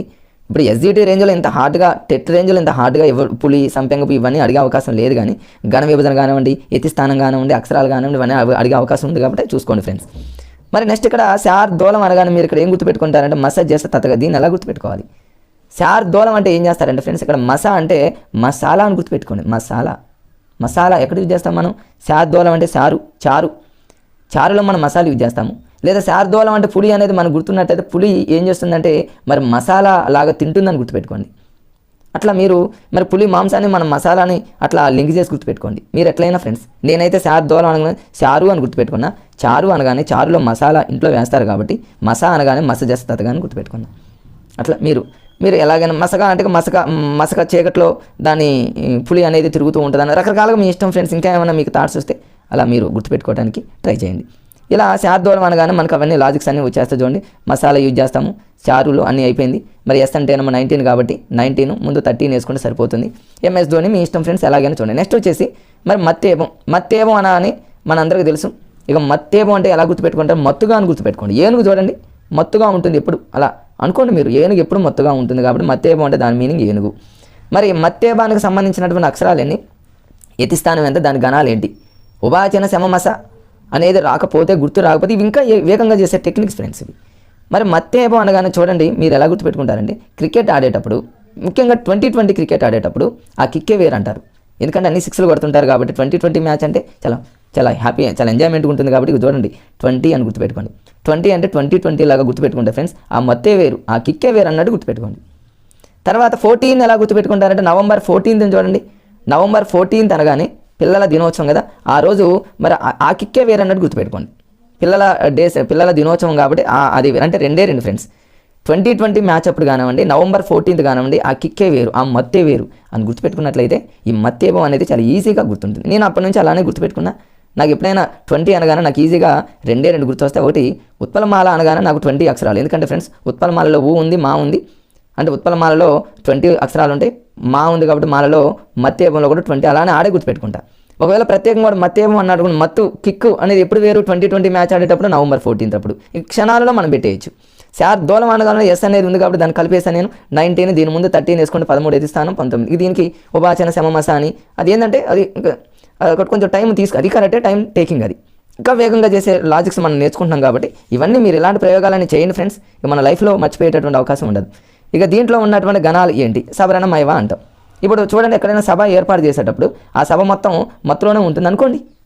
ఆ సభ మొత్తం ఏదో మత్తు అంటే ఏంది, ఒక డ్రింక్ చేశారనుకోండి, అట్లా ఏదో హాస్యంగా గుర్తుపెట్టుకోవడానికి ఫ్రెండ్స్. మత్తేమనుగులను మత్తులో తేలుతున్నారు, ఏంటి ఆ సభ మొత్తం మత్తులో తేలుతున్నారంటే అందరూ డ్రింక్లో ఉన్నారని గుర్తుపెట్టుకోండి ఈజీగా. నేనైతే అలా ఈజీగా గుర్తుపెట్టుకున్నా. సభ అనగానే సబరణమయవ ఏంటి మత్తేవం. ఎప్పుడెప్పుడు మనకు మత్తు కిక్ లాగా ఉంటుందంటే ఫ్రెండ్స్ November 14, అదేవిధంగా 2020 అంటే 14, 20 గుర్తుపెట్టుకోను. శార్దూలం అన్నీ చూడండి ఎంత వేగంగా మనం చూడండి. దీనికి ఉపాచన శమమస మరి 10, 11, 13, 14 అట్లా కాకుండా 10, 20, 19, 21 సరే అది గుర్తు ఉన్నా కూడా టైం తీసుకుంటుంది కాబట్టి చూడగానే బిట్టు పెట్టేటటువంటి టెక్నిక్స్ ఇవి ఫ్రెండ్స్. వీటిని ఎక్కువగా ఫాలో అవ్వండి. మరొకసారి వీడియోని స్పీడ్గా ఉన్నట్లయితే మరొకసారి దీన్ని ఫార్వర్డ్ చేసుకోండి ఫ్రెండ్స్. ఓకే ఫ్రెండ్స్, నెక్స్ట్ వచ్చేసి మన వృత్త పద్యాలకు సంబంధించినటువంటి లాజిక్స్ కంటిన్యూషన్లో చూడండి. ఇక మన అందరికీ తెలుసు ఫ్రెండ్స్, ఇక్కడ లఘువులు గురువులు, మరి లఘువులను విభజించడం గురువులను విభజించడం అని మనకు తెలుసు కదా ఫ్రెండ్స్. మన గతం చిన్న క్లాస్ నుంచి చదువుకుంటూ ఉన్నాం కాబట్టి లఘువులు అంటే మనందరికీ ఒకసారి రివిజన్గా ఒకసారి మీకు చూపిస్తా. 1-2 సందర్భాల్లో కొంచెం కన్ఫ్యూజ్ అయ్యే ఏరియా కూడా ఉంది ఫ్రెండ్స్. ఇక్కడ ఎక్కడ కన్ఫ్యూజ్ అవుతారో వాటిని కూడా మీకు క్లారిటీ ఇస్తా చూడండి. లఘువు అంటే చూడండి ఫ్రెండ్స్, అందరికీ తెలిసిందే. మరి లఘువు అనగానే రసవాచులు అని మన అందరికీ తెలుసు. రసవాచులు అంటేనేమో పొట్టి అచ్చులు, అంటే జస్ట్ దీర్ఘం లేనివి ఫ్రెండ్స్ లఘువులు అంటే. దీర్ఘం ఉంటేనేమో గురువులు, దీర్ఘం లేకపోతే మాత్రం లఘువులు, ఇవన్నీ తెలుసు. అంటే ఇక్కడ ఆ అని, ఈ అని, ఊ అని, రు అని, ఏ అని, ఓ అని ఇట్లా ఇవన్నీ కూడా మరి ఇక్కడ ఇవన్నీ కూడా లఘువులు అవుతాయి ఫ్రెండ్స్. రసవాచులు, పొట్టి అచ్చులు. మరి అలానే ఇంకా చూడండి, ఇంకా ఉన్నాయి చూడండి రే కానీ, రసవాచులతో కూడిన హల్లులు అంటే రే కానీ, మీ కానీ, తో కానీ, పూ కానీ, చూ కానీ ఇవన్నీ. ఇక దీర్ఘం కానీ దీర్ఘ అక్షరాలు కూడా ఫ్రెండ్స్. దీర్ఘం కానీ దీర్ఘ అక్షరాలు అంటే ఏంటంటే ద్విత్వాక్షరాలు ఫ్రెండ్స్. ఏంటంటే యావత్తు బాగా బావత్తు అంటే అదే అక్షరానికి అదే ఒత్తు వస్తే ద్విత్వాక్షరం మనకు తెలుసు. అదే అక్షరానికి వేరొక ఒత్తు వస్తే అది మరి సంయుక్తాక్షరం అనేది మనందరికీ తెలుసు.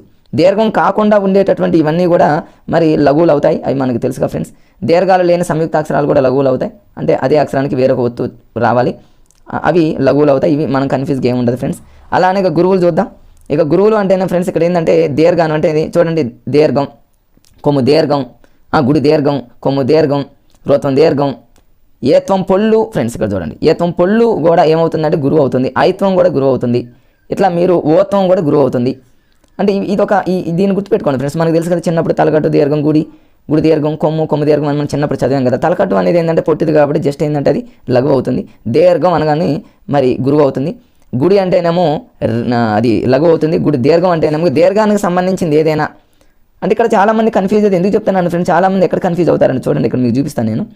మరి ఇక్కడ కన్ఫ్యూజ్ అవుతూ ఉంటారంటే ఇక్కడ చూడండి ఐ అవులతో కూడిన అక్షరాలు అంటే ఇవన్నీ చూడండి, ఇవన్నీ ఐ రాస్తాంగా ఫ్రెండ్స్, ఐ అంటాం. ఈ రెండు కూడా లఘువులు అవుతాయి. ఐ అనేది గురువు అవుతుంది, అది ఒకటి గుర్తుపెట్టుకోవాలి మనం. ఎందుకంటే డై కానీ, నై కానీ, టై కానీ ఇట్లాంటివి. ఒకవేళ ఔత్వం పొళ్ళు అంటాం కదా ఫ్రెండ్స్. ఇక్కడ ఔత్వం అంటే ఎందుకు చూడండి, టౌ, లవ్ ఇవన్నీ కూడా ఇక దీర్ఘంగా వస్తాయి కాబట్టి వాటిని కూడా మనం గురువులుగా తీసుకోవాలి, గుర్తుపెట్టుకోండి. అంటే ముఖ్యంగా మనం గుర్తుపెట్టుకోవాల్సిన ఐ, ఐ, ఓ అంటాం కాబట్టి ఫ్రెండ్స్. మరి ఐ కానివ్వండి, అవు కానివ్వండి, ఆ రెండు కూడా గురువులు అవుతాయి, మిగతా అనేవి లఘువులు అవుతాయి. అది ఒకటి గుర్తుపెట్టుకోండి. ఇంకొకటి ఏంటంటే ఫ్రెండ్స్ ఇక్కడ చూడండి, ఎందుకంటే కొంచెం ఎప్పుడన్నా ఇట్లాంటి డిఫికల్టీ ఇచ్చినప్పుడు మనం ఘన విభజన చేసేటప్పుడు కన్ఫ్యూజ్ అయ్యేది ఇవే కాబట్టి కొంచెం చూడండి. ఇక్కడ నిశ్వాస ఉంది, వాణి శ్వాస ఉంది ఫ్రెండ్స్. చూడండి మరి నిశ్వాస, వాణి శ్వాస ఈ రెండింటిని ఎలా గుర్తుపెట్టుకోవాలని చూడండి. ఇక్కడ మరి ఇక్కడ స్వా ఉంది ఫ్రెండ్స్. మనకి స్వా అనగానే మనందరికీ తెలుసు అది సాకి వావుతుంది కాబట్టి సంయుక్తాక్షరం అవుతుంది. సంయుక్తాక్షరానికి ముందు ఉన్నది గురువు. ఓకే, ఇది మనకి తెలిసిపోయింది. అది మనకి ఇది సా అనేది మళ్ళీ దీర్ఘం ఉంది కాబట్టి ఇది గురువు అవుతుంది, ఇది గురువు అవుతుంది. దీనికి మీకు తేడా చూపిస్తా ఫ్రెండ్స్. వాని శ్వాస అని ఉంది. మరి వాని శ్వాసలో ఎక్కడ కూడా చూడండి ఫ్రెండ్స్. మరి ఇక్కడ సాకి వావుతండి సంయుక్తాక్షరానికి ముందు ఏమైందంటే ఇక్కడ లఘు అయింది ఫ్రెండ్స్. ఇది గురువు కాల. ఎందుకు అంటే ఇక్కడ మీరు చాలా చాలా ఈజీగానే గుర్తుపెట్టుకోవచ్చు. ఎలా అంటే చూడండి, దీనికి డిఫరెన్స్ ఒకే ఒక అక్షరం చూపిస్తాం మీకు. ఇక్కడ ఎట్లాంటి పదాలు సంయుక్తాక్షరానికి ముందు సింగిల్ లెటర్ వస్తే, సింగిల్ లెటర్ ఒక్క లెటరే వస్తే అది కామన్గా మనం ఉపయోగించే ఫార్ములానే ఫ్రెండ్స్. సంయుక్తాక్షరానికి ముందు ఉన్నది గురువు అని గుర్తుపెట్టుకోండి, ఒకే అక్షరం వస్తే. అలా కాకుండా 2 లెటర్లు కానివ్వండి, 3 లెటర్లు కానివ్వండి, ఇలా కనుక వస్తే దాంట్లో అది ఏమవుతుందంటే సంయుక్తాక్షరానికి ముందు ఉన్నది లఘు అవుతుంది. సంయుక్తాక్షరానికి ముందు ఇలా ఊది పలికే అక్షరాలు అంటారు వీటిని ఫ్రెండ్స్. ఊది పలుకుతుంది, శ్వాస, వాణి శ్వాస ఇట్లాంటివి ఎక్కడెక్కడ తగులుతూ ఉంటాయి. ఇట్లా వచ్చినప్పుడు సింగిల్ లెటర్ ఉంటే మాత్రం మామూలు జనరల్గా గురువులకు సంబంధించినటువంటి ఆ ఫార్ములాని సంయుక్తాక్షరానికి ముందు ఉన్నది గురువు అవుతుంది. బట్ మరి ఇక్కడ 2 అక్షరాలు కనుక వస్తే, 2 కానివ్వండి 3 కానివ్వండి ఎన్ని వచ్చినా సరే అప్పుడు సంయుక్తాక్షరానికి ముందు లఘు అవుతుంది. అదొక్కటి మీరు దీని ఒక్కదాన్ని మీరు నోట్ చేసుకోండి ఫ్రెండ్స్. వీలుంటే ఇలాంటివి కొంచెం ఐకారం కానివ్వండి, ఔకారం అట్లాంటివి వస్తే మాత్రం అది గురువులు అవుతాయి. ఇవి 2 కొంచెం ఇట్లాంటి వాటిని మీరు గుర్తుపెట్టుకోండి. ఇక నెక్స్ట్ వచ్చేసి గణాల మీద ఇవన్నీ కూడా మీకు తెలిసినట్టు వాటిని జస్ట్ మీకు ఒక రివిజన్ లాగా ఇప్పుడు చెప్పా ఫ్రెండ్స్. ఘన విభజనకు సంబంధించినటువంటి లఘువులు గురువులు మీ అందరికీ తెలుసు కాబట్టి వాటిని కొంచెం ఫాస్ట్గా నేను చెప్పడం జరిగింది. కన్ఫ్యూజ్గా ఎక్కడ అవుతామో అది కూడా చెప్పాను నేను. ఏంటంటే ఇప్పుడు మనం ఇలాంటివి ఐ అనేది కానివ్వండి, అవు కానివ్వండి, ఈ 2 కూడా ఇట్లాంటి వాటితో వచ్చేది. రై, డై, కై, లేకపోతే రవు ఇట్లాంటివన్నీ కూడా గురువులు. కొంతమంది కన్ఫ్యూజ్ అవుతారు కాబట్టి కొంచెం స్ట్రెచ్ చేసా ఫ్రెండ్స్. అలానే ఊది పలికేవంటే ఇప్పుడు మీకు చూపించాను, నిశ్వాస, వాణి శ్వాస అని. సింగిల్ లెటర్ వస్తేనే మామూలు గురువే అవుతుంది. 2 లెటర్లు కానివ్వండి, 3 లెటర్లు కానివ్వండి కనుక అలా వచ్చి ఊది పలికితే మాత్రం ఆటోమేటిక్గా ఏమవుతుందంటే సంయుక్తాక్షరానికి ముందు ఉన్నది లఘు అవుతుంది. అదొక విషయం మనకు మీరు గుర్తుపెట్టుకోండి. అక్కడక్కడ వచ్చే అవకాశం ఉంది కాబట్టి ఫ్రెండ్స్. ఇప్పుడు చూడండి, ఎగ్జామ్లో గతంలో అడిగినటువంటివి ఎక్కువ సార్లు అడిగినటువంటివి ఏంటంటే ఫ్రెండ్స్, ఏకాక్షర గణాలు అని, 2 అక్షరాల గణాలని మరి ఇట్లా అడిగిండు. ఈ క్రింది మనలో ఏకాక్షర గణం అంటే అందరికీ తెలుసు, ఒకే అక్షరం ఉండాలి, లఘువు గురువు. ఇది పెద్దగా అడిగే అవకాశం లేదు కాబట్టి అది ఉండదు. ఏకాక్షర గణాలు మొత్తం ఏంటంటే ఫ్రెండ్స్ 2. ఎందుకు 2 అంటే ఒక లఘువు ఒక గురువే ఉంటుంది కాబట్టి ఫ్రెండ్స్ మీరు ఈజీగా గుర్తుపెట్టుకోండి. అట్లా లఘువు గురువు ఉంది కాబట్టి ఏకాక్షర గణాలంటే 2. ఇక 2 అక్షరాల గణాలంటే ప్రతిదీ నేను ఇక్కడ రాశాను. పక్కనే ఏమన్నా నేను ఒక కోడ్ లాంటిది ఏమన్నా, ఒక ట్రిక్ లాంటిది ఏమన్నా రాసుంటే ఫ్రెండ్స్ నేను కొంచెం మిస్ అయినా మీరు నోట్ చేసుకోండి, స్క్రీన్ షాట్ తీసుకోండి. ఇక 2 అక్షరాల గణాలనగానే మరి 2 2 4 4 అనుకోండి. 2 అక్షరాల గణాలనగానే 2 2 4 అనుకుంటే మీరు 4 అనుకున్నట్లయితే 4 ఉంటాయి. రేపు ఎగ్జామ్లో 2 అక్షరాల గణాలు ఎన్ని అన్నాడు అనుకోండి, 4 2 2 4. ఏంలాగా లఘువు గురువుని మనం రాయాలి. ఇది చూడండి, దీని ఎలా రాయొచ్చు, గురువు లఘువు, లఘువు గురువు, 2 గురువులు, తర్వాత 2 లఘువులు అని రాశా ఫ్రెండ్స్. ఇక తెలుసు కదా, ఇక్కడ నుంచి చూడండి 2 లఘువులు అన్నాడు అనుకోండి ఫ్రెండ్స్. ఒక ఫస్ట్ది ఏమో లా, రెండోదేమో లాలం. ఇంకంతే, ఏమీ లేదు. దీన్ని ఈజీ 2 అక్షరాల గణాలు 4 ఈజీగానే గుర్తుపెట్టుకోవచ్చు ఫ్రెండ్స్. 2 గురువులు అంటేనేమో గా అంటేనేమో గగం కావచ్చు, గగా కావచ్చు, లలా అనుకోవచ్చు, మీ ఇష్టం. ఇక తర్వాత లఘువు గురువు ఉంది ఫ్రెండ్స్. లఘువు గురువు అంటేనేమో లగం లేదా లగా అని అంటాం. దీన్ని మీరు వగానం అని గుర్తుపెట్టుకోవాలి. దానికి ఒక లాజిక్ ఉంది, చెప్తా. గురువు లఘువు ఉంది ఫ్రెండ్స్. ఇక్కడ గురువు లఘు అనగానే గా లేదా గలం లేదా గల అని అంటాం. ఈ గల లేదా గలంని హగనం అంటాం. దాన్ని గుర్తుపెట్టుకోవాలి. కొంతమంది ఎలా గుర్తుపెట్టుకుంటారంటే ఫ్రెండ్స్, దీన్ని జనరల్గా హాస్యంగా ఒక కోడ్గా దీన్ని గుర్తుపెట్టుకుంటారు. ఎలా అంటే లగ్గంలో లొల్లి, గల్లీలో గగ్గోలని జస్ట్ ఒక హాస్యంగా, ఇది అందరికీ తెలిసినటువంటి లాజిక్స్ ఫ్రెండ్స్. ఇది 2 అక్షరాల గణాలకు సంబంధించింది. ఇది లగ్గంలో లొల్లి, గల్లీలో గగ్గోలు. ఒక హాస్యంగా గుర్తుపెట్టుకుంటే లగ్గం అంటేనేమో లగం అని గుర్తుపెట్టుకోండి, లొల్లి అంటేనేమో లలం అని గుర్తుపెట్టుకోండి, గల్లీ అంటేనేమో గలం లేదా గల అని గుర్తుపెట్టుకుంటే, గగ్గోలు అంటేనేమో గగ లేదా గగం అని గుర్తుపెట్టుకోవచ్చు. ఎట్లయినా లేదా జనరల్గా అయినా గుర్తుపెట్టుకోవచ్చు. గురువు లఘువు, లఘు గురువు, గురువు 2 లఘువులు వేసుకున్నాం అనుకోండి. జనరల్గా 2 లఘువులు అంటే లలానేగా, ఇంక మనకు దానికి కోడ్ ఏం వస్తుంది ఫ్రెండ్స్. 2 గురువులు అని తెలుసు, ఇది లగం అని తెలుసు, గలం అని తెలుసు. ఇంక లగ్గంలో లొల్లి, గల్లీలో గొల్లి కూడా అవసరం లేదు. చాలా ఈజీగానే మనం గుర్తుపెట్టుకోవచ్చు ఫ్రెండ్స్. మరి ఇక్కడ ఈ లగం అనగానే మనకు వగానం గుర్తుపెట్టుకోవాలి, గలం అనగానే హగనం గుర్తుపెట్టుకోవాలి. ఇది కన్ఫ్యూజ్. రేపు ఎగ్జామ్లో ఈ క్రింది మానులో 2 అక్షరాల గణము కానిది అంటాడు. 2 అక్షరాల గణము కానిది అని ఇక్కడ గలమని ఇవ్వడు, లగమని ఇవ్వడు. వాడు ఏం చేస్తారంటే మనల్ని కన్ఫ్యూజ్ చేయడానికి వగానం హగానం అంటాడు. మీరు బాగా నోట్ చేసుకోండి ఫ్రెండ్స్ వీటిని. హగానం అనగానే మీకు గురువు లఘువు గలం గుర్తు రావాలి, వగానం అనగానే లగం గుర్తు రావాలి. లగం వస్తే ఆటోమేటిక్గా లఘు గురువు గుర్తుకొస్తుంది, అది పెద్ద ప్రాబ్లం కాదు. హగనాన్ని గలం, వగనాన్ని లగం ఎలా గుర్తుపెట్టుకుంటారంటే చాలా ఈజీగా నేను ఇక్కడ రాశాను ఫ్రెండ్స్. కావాలంటే చూడండి. లగం అంటే మీరు లగ్గం అని గుర్తుపెట్టుకోండి. లగ్గం ఎవరికి చేయాలంటే ఫ్రెండ్స్ ఇక్కడ లవ్ చేసుకున్న వాళ్ళకి లగ్గం అని గుర్తుపెట్టుకోండి. లేదా ఇంకో విధంగా ఎలా గుర్తుపెట్టుకుంటారంటే లవంగం అని గుర్తుపెట్టుకోండి. లవంగం అనగానే లగం అని గుర్తు వస్తుంది, వగానం అని గుర్తు వస్తుంది. లేదా లగ్గం ఎవరికి పెట్టాలంటే లవ్ చేసుకున్న వాళ్ళకి, లవ్ అంటే వా అనే పదం వచ్చింది కాబట్టి ఫ్రెండ్స్ మీరు ఇక్కడ వగానం అన్నట్టు గుర్తుపెట్టుకోవచ్చు. లగ్గం ఎవరికి పెట్టాలంటే లవ్ చేసుకున్న వాళ్ళకైనా గుర్తుపెట్టుకోండి. లేదా లవంగం అని గుర్తుపెట్టుకున్నా కూడా లగం అనగానే వగానం అని గుర్తుంటుంది, అది పెద్ద కష్టమేం కాదు. నెక్స్ట్ గలం అంటే గురువు లఘువుని హగానం ఎలా గుర్తుపెట్టుకుంటారంటే, అలానే హగానాన్ని ఎలా గుర్తుపెట్టుకోవాలి. హగానాన్ని కూడా చాలా ఈజీగా గుర్తుపెట్టుకోవచ్చు ఫ్రెండ్స్. ఎట్లా అంటే ఇక్కడ గలాన్ని హగానంతో ఎలా సింక్ చేసి గుర్తుపెట్టుకోవాలంటే గ్రహణం అని గుర్తుపెట్టుకోండి. గ్రహణం అంటే మనకు తెలుసుగా ఫ్రెండ్స్, గ్రహణంని గ్రహలం అని గుర్తుపెట్టుకోండి ఈజీగా, లేదా గ్రహణం అని హా గుర్తొచ్చినా ఇక గురువు తర్వాత లఘువే అనేది మనకి ఈజీగా తెలుసు కాబట్టి అది ఈజీగా గుర్తుపెట్టుకోవచ్చు. చూడండి ఇక్కడ లఘం అంటేనేమో లగ్గం గుర్తుపెట్టుకుంటే లవ్ అనే దాంతో లింక్ చేసి గుర్తుపెట్టుకోవచ్చు. గలాన్ని హగనంతో ఎలా గుర్తుపెట్టుకుంటారంటే గ్రహణం అని గుర్తుపెట్టుకుంటే హా అనే పదం వస్తుంది, గా అనే పదం వస్తుంది కాబట్టి ఇక్కడ గురువు లఘువుని ఆ గ్రహణంతో లింక్ చేసి గుర్తుపెట్టుకోవచ్చు ఫ్రెండ్స్. ఈ విధంగా మనం ఈ 2 అక్షరాల గణాలు 4ని చాలా ఈజీగా గుర్తుపెట్టుకోవచ్చు. ఇక పక్కన ఇవన్నీ రాశాను చూడండి ఫ్రెండ్స్, ఇక్కడ రైతులు మరి చిక్కని పాలపై ఇలాంటివి కొంచెం రాశాను, ఇవి కూడా మీరు నోట్ చేసుకోండి, ఏమైనా కన్ఫ్యూజ్ అయ్యే అవకాశం ఉంటుందని ఇక్కడ రాశాను. ఇవన్నీ కూడా సాధ్యమైనంత వరకు మీరు స్క్రీన్ షాట్ తీసుకొని మీరు ఇవన్నీ ప్రిపేర్ అవ్వండి ఫ్రెండ్స్. నెక్స్ట్ చూద్దాం 3 అక్షరాల గణాలు. ఈ 3 అక్షరాల గణాలని చాలా ఈజీగా గుర్తుపెట్టుకోవచ్చు. ఎలా అంటేనేమో యమ తారాజ బాణస లఘవం అని మనందరికీ తెలుసు, కాకపోతే ఇక్కడ రాసేటప్పుడు కొంచెం గుర్తుపెట్టుకోండి ఫ్రెండ్స్.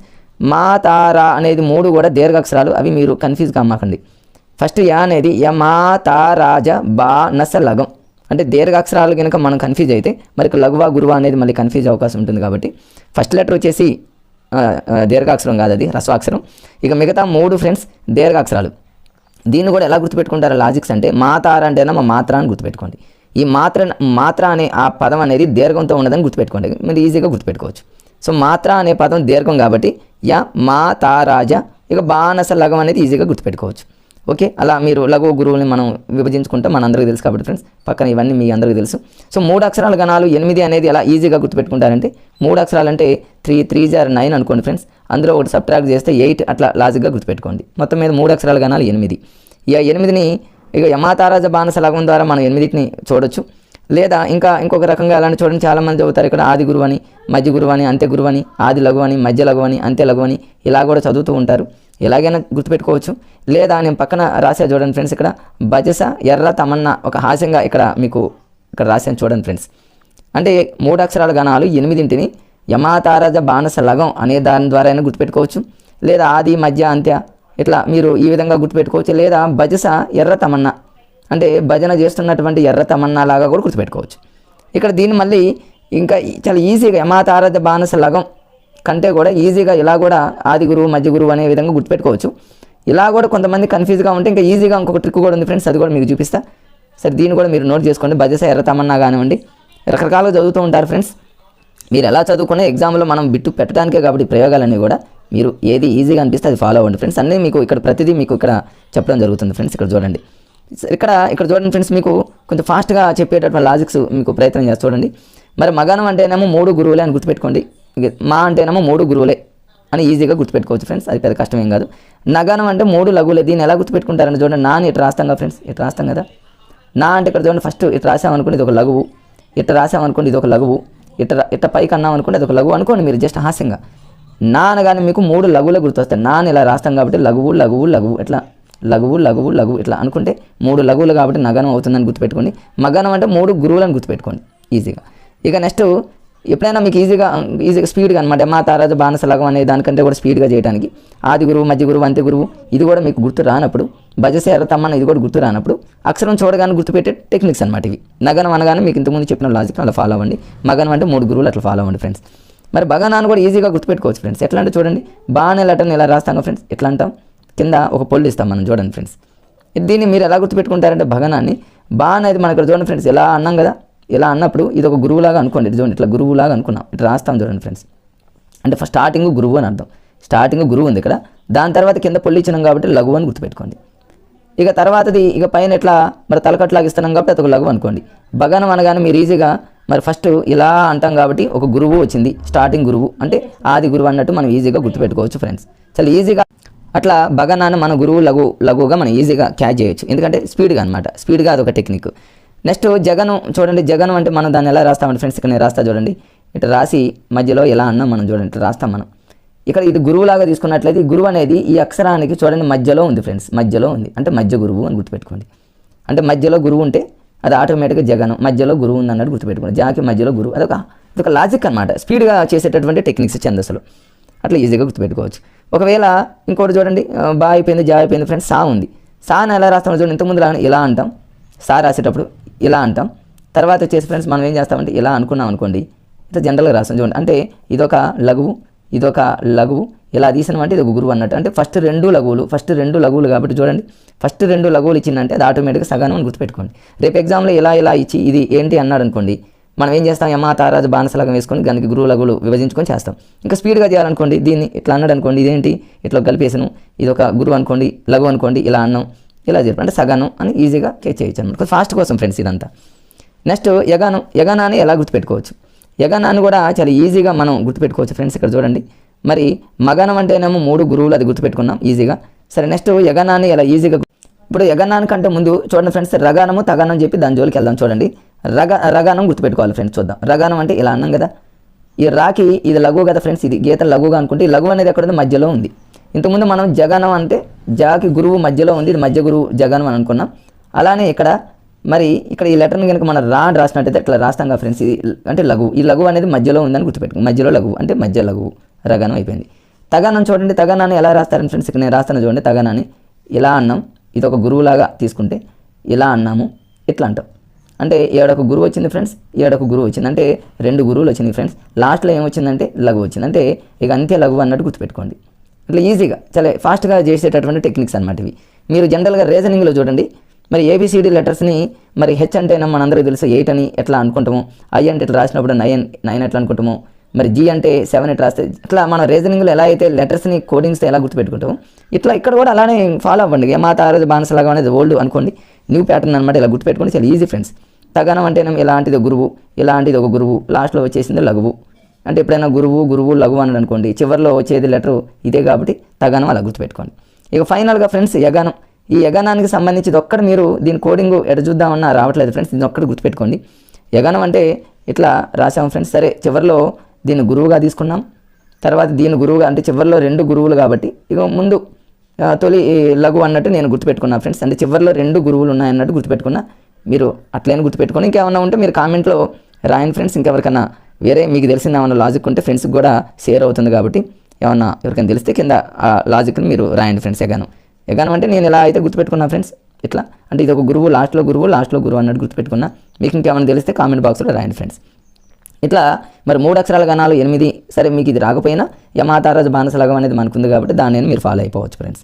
నెక్స్ట్ వచ్చేసి చూద్దాం, మిగతాది కూడా చూడడం ఎంత జస్ట్ ఒక 10-15 నిమిషాల్లోనే స్పీడ్గా లాగిస్తా ఫ్రెండ్స్. చూడండి, వీడియో అనేది లెంత్ ఎక్కువ అవుతుంది కాబట్టి ఇవన్నీ ఛందస్సు. ఈ వీడియోని కనుక కరెక్ట్గా మీరు కనుక కాన్సన్ట్రేషన్ కనుక ఒక అర్ధగంట చేస్తే ఛందస్సు మీరు లైఫ్లో మర్చిపోరు, ఫటాఫట్ మీరు బిట్ని ఈజీగా పెట్టేస్తారు ఫ్రెండ్స్. చూద్దాం, వృత్తాలు అంటేనేమో వృత్త పద్యాలు ఇవన్నీ మీకు చెప్పడం జరిగింది, ఇందులో ఏమి లేదు. ఇక ఉత్పలమాల, చంపకమాల ఇవన్నీ మీకు ఆల్రెడీ ఇవన్నీ చెప్పాను ఫ్రెండ్స్. మళ్ళీ ఇక్కడ వచ్చినాయి, మీరు ఒకసారి వీటిని ఏం చేస్తారంటే స్క్రీన్ షాట్ తీసుకోండి, దానికోసం మీకు చూపిస్తున్నా ఫ్రెండ్స్. ఇవన్నీ ఉత్పలమాల ఆల్రెడీ స్టార్టింగ్లోనే నేను ఇవన్నీ చెప్పడం జరిగింది. ఇట్లా ఈ ఘన విభజన ఇవన్నీ తెలుసుగా ఫ్రెండ్స్, ఇవన్నీ దాని గురించి చెప్పేదే ఉంది. ఘన విభజన చేసేటప్పుడు మనం ఏం చేస్తామంటే ఈ వృత్త పద్యాలకు సంబంధించి 3 అక్షరాలను తీసుకుంటాం.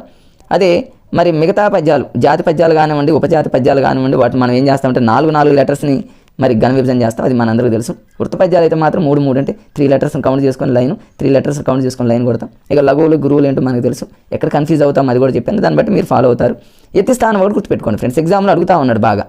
ఇప్పుడు ఉత్పలమాలకు సంబంధించి ఫస్ట్ లెటర్ ఎత్తిస్థానం ఏంటంటే బాగుంది, మళ్ళీ ఎన్నో లెటర్ మరి ఎత్తిస్థానం అంటే ఉత్పలమాల అంటే 10, 20 అన్నాం, 10వ అక్షరం కాబట్టి చూడండి 1, 2, 3, 4, 5, 6, 7, 8, 9, 10 అంటే ఇక్కడ ఉంది చూడండి. అంటే బాకి పా అనేది ఎత్తిస్థానం అవుతుంది కాబట్టి మనకి అట్లా కొంచెం మీకు ఉత్పలమాలకు సంబంధించి అంతకుముందు స్టార్టింగ్లో చెప్పాను ఫ్రెండ్స్. చంపకమాల కూడా అయిపోయింది, మళ్ళీ ఒకసారి వీలుంటే ఇదంతా నేను రాసిన ఏమైనా లాజిక్స్ ఇక్కడ ఏమైనా ఉంటే స్క్రీన్ షాట్ తీసుకుని ఫ్రెండ్స్, మీకు ఏమైనా ఉపయోగపడితే. మేము గతంలో ప్రిపేర్ అయ్యేటప్పుడు ఇలా ఎన్నో రకాలైనటువంటి ప్రయోగాలు చేసాం. మరి మేము చేసినటువంటి ప్రయోగాలు ఏంటంటే ఫ్రెండ్స్, వెంటనే బిట్ పెట్టాలి, అందరికంటే స్పీడ్గా పెట్టాలి, చాలా వేగంగా. ఇప్పుడు చూడండి 3G 4G 5G లాగా మేము ఆ రోజుల్లోనే చాలా వేగంగా పెట్టాలనే ఆలోచనతో ప్రిపేర్ అయ్యాం. మేము అంత ప్రిపేర్ అయినాం కాబట్టి ఫ్రెండ్స్, మాకు మా కోచింగ్ సెంటర్లో ఉన్నప్పుడు అమనగడ్లో గ్రాండ్ టెస్ట్ పెట్టినా, డైలీ టెస్ట్ పెట్టినా, వీక్లీ టెస్ట్, ఏ టెస్ట్లో పెట్టినా కూడా మేము టాప్ 10లో ఉండేవాళ్ళం ఫ్రెండ్స్. టాప్ 10లో మరి వేల మంది రాసినటువంటి వాళ్ళలో టాప్ 10లో మేము ఉన్నామంటే ఇలాంటి లాజిక్స్ ఎన్నో ఉపయోగించాం కాబట్టి ఫ్రెండ్స్. మీరు కూడా ఏమన్నా మీకు ఇలాంటి వాటిలో ఏది యూజ్ అయితే మీరు అది ఫాలో అవ్వండి ఫ్రెండ్స్. అవన్నీ మీకు ఇక్కడ స్క్రీన్ షాట్ అప్పట్లో నేను రాసుకునేవి ఫ్రెండ్స్, నేను ఈ మధ్య రాసిన ఏం కాదు, అప్పట్లో నేను రాసుకునేవి మీకు PDF లాగా చేశాను. ప్రతిదీ ఏమన్నా మీకు అవకాశం ఉంటే రాసుకోండి. మీకు చూడండి ఏమన్నా లెటర్స్ ఉన్నా కూడా అలాంటి ఏమన్నా కూడా మీకు ఇవన్నీ చూసుకొని మధ్య ఇవన్నీ చెప్పా ఫ్రెండ్స్. మీకు ఇవన్నీ అక్షరాలు ఏంటి ఇవన్నీ చెప్పాను, మళ్ళీ అవసరం లేదని నేను ఫార్వర్డ్ చేస్తాను. చూడండి, నెక్స్ట్ వచ్చేసి జాతి పద్యాలు. ఇక్కడ చూడండి, ఇక జాతి పద్యాల మీద ఎక్కువగా అడుగుతా ఉన్నాడు ఎగ్జామ్లో. జాతి పద్యాలు అనగానే మనకి 2 గుర్తు రావాలి, ఒకటేమో ద్విపద, రెండోదేమో కందం. ఈ 2 ఎలా గుర్తుపెట్టుకుంటారంటే జాతి అనగానే మనకి 2 బయాలజీ పరంగా 2 తెలుసుగా ఫ్రెండ్స్. జాతి అంటేనేమో జాతి అని, ఉపజాతి అని. మరి మనకు తెలుసు కెరోలెస్, లినియస్కి సంబంధించినట్టు బయాలజీలో అలా గుర్తుపెట్టుకోండి. 2 జాతులు ఉంటాయి ఫ్రెండ్స్. జాతి అంటే జాతి, ప్రజాతి లాగానే 2 ఉంటాయి, ఒకటేమో ద్విపద, రెండోది వచ్చేసి కందం. ఈ ద్విపదకి సంబంధించినటువంటి మరి దీనికి సంబంధించి గణాలు అనేవి చాలా ఇంపార్టెంట్. దీని ఎలా హాస్యంగా లాజిక్గా గుర్తుపెట్టుకోవచ్చు అంటే నేను ఇక్కడ రాశాను చూడండి ఫ్రెండ్స్, నేను రాశాను చూడండి. ద్విపద అంటే ఏంటంటే దీని నంబర్స్ వేసుకోండి. ద్విపద అనగానే జనరల్గా తెలుసు ఫ్రెండ్స్, 2 అంటే 2 కదా, 2 అంటే నంబర్లు ఎలా వేసుకోండి, 1 2 3 అని వేసుకోండి. 1 2 3 అని వేసుకొని మధ్యలో ఉన్న ఆ 2 ఏం చేస్తారంటే క్యాన్సిల్ చేయండి. ఇక మనకున్నది ఎంత 1, ఇంకోటి ఏమో 3 ఫ్రెండ్స్, 1 3 ఉంది. ఈ 1 అంటే ఏంటంటే సూర్యగణం అని అర్థం, 3 అంటేనేమో ఇంద్రగణాలని గుర్తుపెట్టుకోవచ్చు. ఈ 1 అనేది సూర్యగణం అనేది మనకు కన్ఫ్యూజ్గా ఉందనుకోండి, ఈ 1ని ఇలా రాశారనుకోండి ఫ్రెండ్స్, సాలాగా తయారవుతుందిగా. మరోసారి మీకు చూపిస్తా చూడండి ఈజీగా. ద్విపద అనగానే 1 2 3 అని గుర్తుపెట్టుకుంటే 2ని మీరు ఎలిమినేట్ చేస్తే చివరికి 1 3 మిగిలింది. ఈ 1 అనేది సూర్యగణం అవుతుంది, 3 అనేది ఇంద్రగణం అవుతుంది. మరి 1ని సూర్యగణానికి ఎలా లింక్ చేస్తారంటే 1ని ఇలా అన్నారనుకోండి, సాలాగా ఉంది అంటే సూర్యగణంగా, అట్లా హాస్యంగా గుర్తుపెట్టుకోండి లాజిక్గా. మీకు పక్కన రాసా చూడండి ఫ్రెండ్స్, ఇవన్నీ మీకు పక్కన రాశాను, వీలుంటే దాని స్క్రీన్ షాట్ తీసుకోండి. ఇక ద్విపద అనగానే ఒక సూర్యగణం 3 ఇంద్రగణాలు అనేది 1 2 3 వేసుకొని సరిపోతుంది. ఇక నేను ఇక్కడ అన్ని ఉంటే చూడండి, ఒక్కొక్క పాదంలో 3 ఇంద్రగణాలు ఉంటే ఒక సూర్యగణం ఉంటుంది. మనం సూర్యగణాలను ఇంద్రగణాలను మనం ఈజీగా క్యాచ్ చేయొచ్చు. మరి దీనికంటే ముందు ఫ్రెండ్స్ మనకు మరి మీ అందరికీ తెలిసిందే సూర్యగణాలు ఇంద్రగణాలు. సూర్యగణాలు 2 అని తెలుసు. అలానే మరి సూర్యగణాలని ఇంద్రగణాలని ఎలా గుర్తుపెట్టుకోవాలో చాలా మందికి తెలుసు. అయినా అక్కడ ఒకసారి మీకు చూపిస్తా ఫ్రెండ్స్ చూడండి. సూర్యగణాలను గుర్తుపెట్టుకోవడానికి చిన్న లాజిక్ ఒకటి ఉంది ఫ్రెండ్స్. సూర్యుడు అంటే మనందరికీ తెలుసు ఫ్రెండ్స్, ఇలా ఉంటాడు అనుకోండి మనం జనరల్గా. సూర్యుడికి మరి హనీ అంటే చాలా ఇష్టం అనుకోండి. హనీ అంటే మనకు తెలుసు కదా, తేనె అన్నట్టు గుర్తుపెట్టుకోండి. హనీ అంటే అర్థం ఏంటంటే ఫ్రెండ్స్, మీరు గణాలతో పోల్చుకుంటే హగనము నగనము అని గుర్తుపెట్టుకోండి. హగనము నగనము అనేవి 2 కూడా సూర్యగణాలు అవుతాయి. మీకు ఎప్పుడు అడుగుతాడు, ఇవి కూడా అడిగింది గతంలో ఫ్రెండ్స్. ఈ క్రింది వానలు సూర్యగణం కానిది ఏంటి, ఈ క్రింది వానలు ఇంద్రగణం ఏంటి, ఇట్లాంటివి అడిగినప్పుడు ఈజీగా గుర్తుపెట్టుకోవడానికి ఇది ఒక ట్రిక్ అనమాట. హన్నీ అని గుర్తుపెట్టుకుంటే సూర్యగణం అని గుర్తుపెట్టుకోండి. సూర్యుడికి లేకపోతే తేనె హనీ అనేది కరిగిపోతుందని గుర్తుపెట్టుకోండి. సూర్యుడికి హనీ అంటే తేనె అంటే ఇష్టం అని గుర్తుపెట్టుకోండి. మీరు ఎట్లా లాజిక్గా గుర్తుపెట్టుకున్న ఫ్రెండ్స్, హగనము నగనము అని గుర్తొస్తుంది. ఇక ఇంతకుముందు మీకు హగనము అనగానే ఏంటో చెప్పాను. అలానే నగనము అంటేనేమో నా అంటే ఇలా ఇలా ఇలా ఇలా అనమన్నాగా ఫ్రెండ్స్, అంటే 3 లఘువులు అయితే అది నగనం అవుతుంది. అట్లా మీరు నగనం గుర్తుపెట్టుకోవచ్చు. హగనము అంటేనేమో ఇంతకుముందు కూడా చెప్పాను, గ్రహణం అని చెప్పాగా ఫ్రెండ్స్. గ్రహణం అంటే గలం అని గుర్తుపెట్టుకున్నాగా ఫ్రెండ్స్. అట్లా ఈజీగా హగనం అంటే ఒక గురువు ఒక లఘువు వచ్చింది అనుకోండి, అది హగనం అవుతుంది. 3 లఘువులు వచ్చాయి అనుకోండి, నగనం అవుతుంది. ఇంతకుముందు మీకు ఇదే వీడియోలో చూపించా ఫ్రెండ్స్, ఆ లాజిక్ ఏందో చూసుకోండి. ఇది సూర్య గణాలకు సంబంధించి గుర్తుపెట్టుకోవడం. మరి ఇంద్రగణాలని ఎలా గుర్తుపెట్టుకోవాలి, దీని అలా అందరికీ తెలిసినటువంటి లాజికే ఫ్రెండ్స్ ఇది. ఇంద్ర అంటేనేమో మనందరికీ తెలుసు, ఇంద్ర మూవీలో చిరంజీవి అలాగనే తీసుకోండి, లేకపోతే ఇంద్రుడు అనేనా తీసుకోండి. మరి ఇంద్రుడి మెడలో మరి చూడండి నల్లని మరి చల్లగా ఉండే నగ వేయాలి. ఎవరు వేయాలంటే ఇంద్రుడు అంటే ఒక భరత అనుకోండి, భర్త హస్బెండ్ అనుకోండి. నల నగ సల భరత అనేవి ఇంద్రగణాలుగా గుర్తుపెట్టు. నల నగ సల భరత ఇవేంటంటే ఇంద్రగణాలకు సంబంధించి అన్నమాట. ఎన్ని ఉన్నాయి చూడండి ఫ్రెండ్స్, 1 2 3 4 5 6 ఇంద్రగణాలు 6, సూర్యగణాలు 2. సూర్యగణాలు అంటే సూర్యుడికి హన్నీ అంటే ఇష్టం, లేదా సూర్యుడికి హన్నీ కరిగిపోతుందని ఏదో రకం గుర్తుపెట్టుకోండి. ఇంద్రగణాలు అంటే ఇంద్రుడి మెడలో ఏం వేయాలి, నల్లని చల్లగా ఉండే అంటే కూల్గా ఉండే నగని వేయాలి. ఈ ఇంద్రుడిని మీరు భర్తతో పోల్చుకుంటే లేదా భర్త మెడలో నల్లని చల్లని నగ వేయాలని గుర్తుపెట్టుకోండి. మీరు ఎలా గుర్తుపెట్టుకున్నా ఫ్రెండ్స్, ఇంద్రగణాలు 6 ఈజీగా గుర్తుంటే నల నగ సల భరత అనేది గుర్తు రాకపోతే ఇంద్రుడు అంటే భర్త కాబట్టి భర్త మెడలో ఆ నల్లగా చల్లగా ఉండే నగని వేయాలని గుర్తుపెట్టుకుంటే ఈజీగా గుర్తుంటుంది.